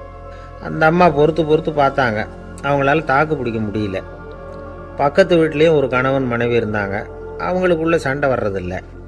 அது எப்படி அவங்களால மட்டும் சண்டை போடாமல் இருக்க முடியுது அப்படின்னு இந்த அம்மாவுக்கு ஆச்சரியம். ஒரு நாள் நேராக பக்கத்து வீட்டு அம்மாக்கிட்டே போய், ஏம்மா, நீங்கள் எப்படி கணவனும் மனைவியும் சண்டை போட்டுக்காமல் இருக்கிறீங்க, அது எப்படி முடியுது உங்களால் அப்படின்னு கேட்டாங்க. அதுக்குன்னு ஒரு மருந்து இருக்குது, அதை சாப்பிட்டா சண்டை வராது அப்படின்னாங்க அவங்க. சரிங்க, அந்த மருந்தை அவர் சாப்பிட மாட்டேன்னு சொல்லிட்டா என்ன பண்ணுறது அப்படின்னு கேட்டிருக்கிறாங்க இவங்க. அந்த மருந்து அவருக்கு இல்லைம்மா, உனக்கு தான் அப்படின்னாங்களாம் அவங்க. அப்படியா, அப்படின்னா கொடுங்க, ரொம்ப நல்லதாக போச்சு, அதை எப்படி சாப்பிட்றதுங்கிற விவரத்தையும் சொல்லுங்கள், எங்கே அது கிடைக்குங்கிறதையும் சொல்லுங்கள், வாங்கிக்கிறேன் அப்படின்னு கேட்டாங்களாம் இவங்க. வேறு எங்கேயும் போய் வாங்க வேண்டாம், என்கிட்டே இருக்க அந்த மருந்து, அதில் கொஞ்சம் தர்றேன், வாங்கி வச்சுக்க. உன் வீட்டுக்காரர் உன்னோட சண்டையை ஆரம்பிக்கிறப்போலாம் நீ இந்த மருந்தில் 1 ounce வாயில் ஊற்றிக்கணும். அதை உடனே குடிச்சிடக்கூடாது, ஒரு 5 நிமிஷமாவது அது வாயில் இருக்கணும், அதுக்கப்புறம் குடிச்சிடலாம் அப்படின்னு சொல்லி ஒரு பாட்டில் மருந்தை இந்த அம்மா கிட்ட கொடுத்து அனுப்புனாங்களாம். மருந்தை எடுத்துக்கிட்டு இந்த அம்மா வீட்டுக்கு வந்திருக்கிறாங்க. வீடு பூட்டி இருந்ததுனால கணவன் வாசல்லையே காத்துக்கிட்டு இருக்கிறான். மனைவியை கண்டதும் சண்டை போட ஆரம்பிச்சிட்டான். வீட்டை பூட்டி விட்டு எங்கே போய் தொலைஞ்ச, எவ்வளவு நேரமாக ஒரு மனுஷன் வாசல்லையே காத்துட்டு கிடக்கிறது அப்படி இப்படின்னு கத்த ஆரம்பிச்சிட்டான். மனைவி இதுக்கு பதிலே சொல்லலை. அந்த அம்மா பேசாமல் வீட்டை திறந்தாங்க, சமையல் அறைக்குள்ளே போனாங்க, 1 ounce மருந்தை வாயில் ஊற்றிக்கிட்டாங்க. அன்னைக்கு சண்டை மேற்கொண்டு வளரவே இல்லை, நின்றுட்டுது. மருந்து பரவாயில்லை. அதுக்கப்புறம் பல சந்தர்ப்பங்களில் சண்டை வரும் போல் இருக்கிறப்போலாம் இந்த மருந்து அதை நிறுத்தியிருக்கு. பிரமாதமான மருந்தாக இருக்குது இதை கொஞ்சம் அதிகமாகவே வாங்கி வீட்டில் வச்சுக்க வேண்டியது தான் அப்படின்னு முடிவு பண்ணிட்டு இந்த அம்மா மறுபடியும் பக்கத்து வீட்டு அம்மாக்கிட்ட போனாங்க. எவ்வளவு விலையானாலும் சரி, நான் காசு கொடுத்து வாங்கி வச்சுக்கிறேன், எந்த கடையில் இருக்குது இந்த மருந்து சொல்லுங்க அப்படின்னு கேட்டாங்க. இந்த மருந்துக்கு விலையே கிடையாதுங்க, இலவசமாகவே கிடைக்கும்னாங்களாம் அவங்க. அது எப்படி விலை இல்லாமல் இதை விற்க முடியுது அப்படின்னு கேட்டாங்களாம் இவங்க. அது மருந்தாக இருந்தால் தானே விலை வைக்கிறதுக்கு, அது வெறும் தண்ணி தானே அப்படின்னாங்களாம். வெறும் தண்ணியாக சண்டையை நிறுத்துது அப்படின்ட்டு இருக்காங்க இவங்க. அது சண்டையை நிறுத்தலை, உன்னோட மௌனம் தான் சண்டையை நிறுத்துது.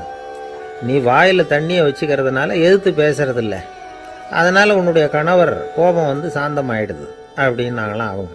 இந்த கதையிலேருந்து சண்டையை நிறுத்துற மருந்து எதுன்னு தெரிஞ்சுக்கிட்டோம் இல்லையா. ஒருத்தர் என்ன பண்ணார், பாட்டிலில் வந்து தண்ணியை ஊற்றி வச்சுக்கிட்டு அவர்கிட்ட வர்றவங்களுக்கெல்லாம் இதை சிபாரிசு பண்ணலாம்னு நினச்சிக்கிட்டு உட்காந்துருந்தார். ஒரு அம்மா வந்தாங்க. இதை கேட்டுவிட்டு இதையே ஒரு மருந்து மாதிரி கொடுக்கலாம்ங்கிறது அவர் முடிவு. அதனால் பாட்டிலில் தண்ணியை அடைச்சி வச்சுக்கிட்டு அதில் கலருக்காக என்னத்தையோ ஒரு ஜீரகம் அது மாதிரி எதையாவது கலந்து வச்சுக்கிட்டு ஒரு மருந்து மாதிரி ஒரு பாவனையில் வச்சுக்கிட்டு உட்காந்துருக்கார். யாராவது வீட்டில் சண்டைன்னா என்கிட்ட வாங்க மருந்து தரேன்னு.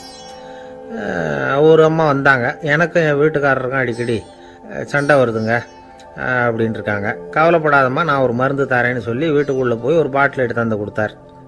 பாட்டிலில் இருக்கிறது என்னங்கிறத சொல்லிவிட்டு அது பேரில் மரியாதை வராது இல்லையா, அதனால் சொல்லலை. அந்த அம்மா வாங்கிட்டு போனாங்க. 4 நாள் கழித்து திரும்பி வந்தாங்க. என்னம்மா வீட்டில் சண்டை நின்று போச்சான்னு கேட்டிருக்காரு இவர். அங்கே நின்று போச்சுங்க, இப்போ உங்ககிட்ட ஆரம்பமாக போகுதுன்னாங்களாம். என்னம்மா அப்படின்ட்டுருக்காரு அவர் பயந்து போய். பின்ன என்னங்க, நீங்கள் என்ன மருந்து கொடுத்துருக்குறீங்க என்னங்க அப்படின்னாங்களாம் கோவமாக. அது வெறும் தண்ணி தானே அப்படின்ட்டுருக்காரு இவர். தண்ணியாக இது, நல்லா பாருங்கள் அப்படின்னு அந்த பாட்டில் நீட்டினாங்களாம். இவர் வாங்கி பார்த்துருக்கார். அப்புறம் தான் விஷயம் புரியுது அவருக்கு. இவர் கை தவறுதலாக அவங்க வீட்டில் இருந்த மண்ணெண்ணெய் பாட்டில் எடுத்து அவர்கிட்ட கொடுத்துருக்குறாங்க. அப்புறம் என்ன ஆகும், சண்டை வராமல். வாங்க மாட்டேங்கிறான் சார் அப்படின்னு சொல்கிறது உண்டு. அது எப்படி காதில் வாங்கிக்காமல் இருக்க முடியும்?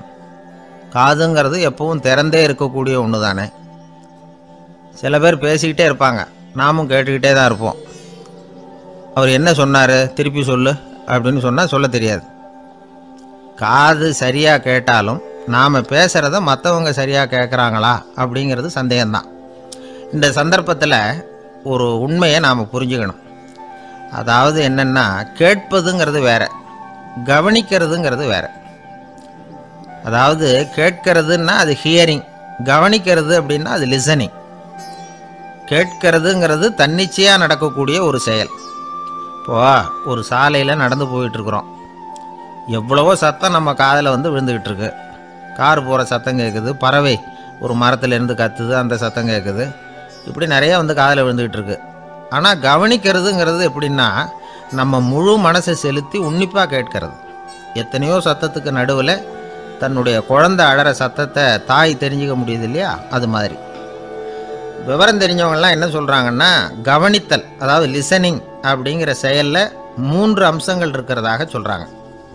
அது என்ன 3 அம்சங்கள் அப்படின்னா, முதல்ல காதால் கேட்கறது, இது முதல் அம்சம். ரெண்டாவது என்னென்னா கேட்டதை புரிஞ்சுக்கிறது. மூணாவது என்னென்னா என்ன புரிஞ்சுக்கிட்டோங்கிறத தெரிவிக்கிறது, ஃபீட்பேக் அப்படின்னு சொல்கிற மாதிரி. ஒரு ஆசிரியர் வகுப்பில் பாடம் நடத்திக்கிட்டு இருக்கிறார். வெறுமனே கேட்குற குழந்தை ஒரு காதால் வாங்கி இன்னொரு காதால் விட்டுடும். அதாவது கேட்குற குழந்தை அப்படி செய்யும். ஆனால் கவனிக்கிற குழந்தை கேட்டதை புரிஞ்சுக்கும். என்ன புரிஞ்சுக்கிட்டேன்னு கேட்டால் பதில் சொல்லும். இதுதான் கேட்குறதுக்கும் கவனிக்கிறதுக்கும் உள்ள வித்தியாசம். ஒரு புள்ளி விவர கணக்கு என்ன சொல்லுது தெரியுமா? ஒரு மனிதன் எழுதுறது மூலமாக 6% அறிவை பெருக்கிக்கிறானா. எழுதுறது மூலமாக. படிக்கிறது மூலமாக 19% அறிவை பெருக்கிக்கிறானா. பேசுறது மூலமாக 30% அறிவை பெருக்கி கொள்ளுகிறான் அப்படின்னு சொல்கிறாங்க.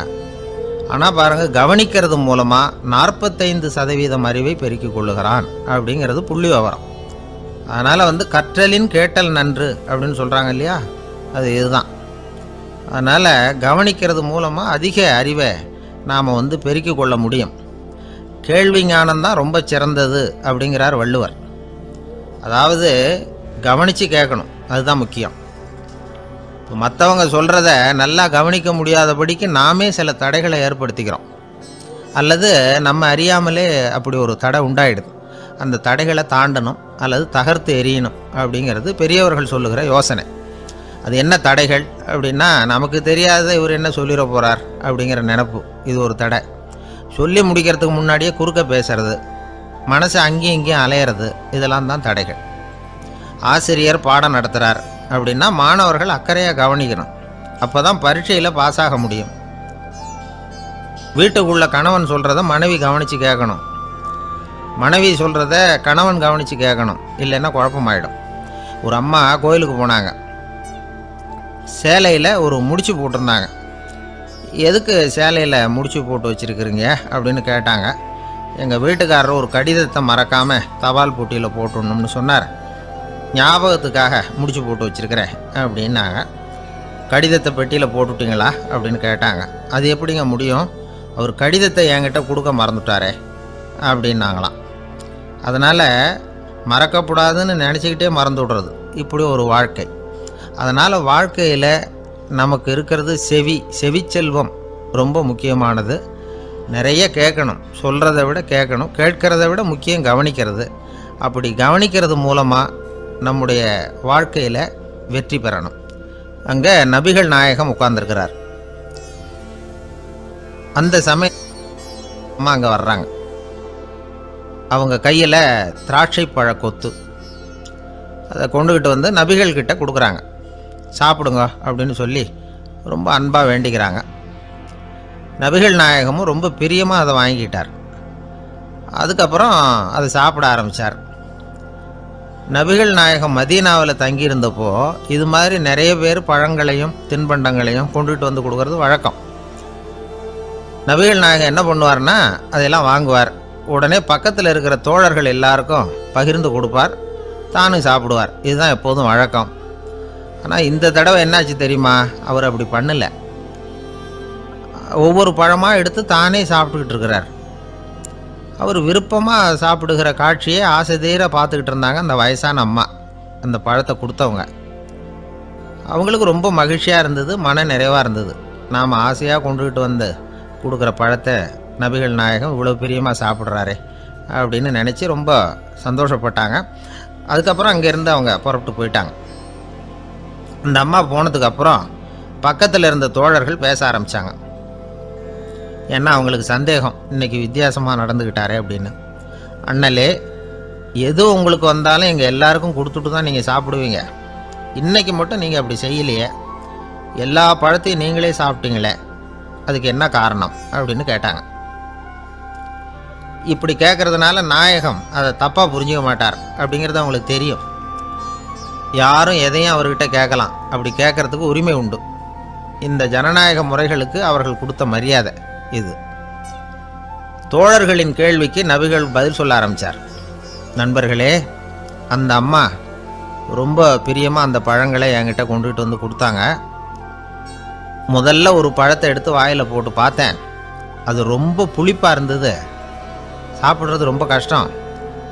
உங்ககிட்ட யாருக்காவது அதை கொடுத்துருந்தா அதில் வாயில் போட்டதும் புளிப்பு தாங்காமல் முகம் சுழிச்சிருப்பீங்க. அதை அந்த அம்மா பார்த்துட்டாங்கன்னா வருத்தப்பட்டிருப்பாங்க. ஆசையாக கொண்டுகிட்டு வந்து நமக்கு கொடுத்துருக்குறாங்க.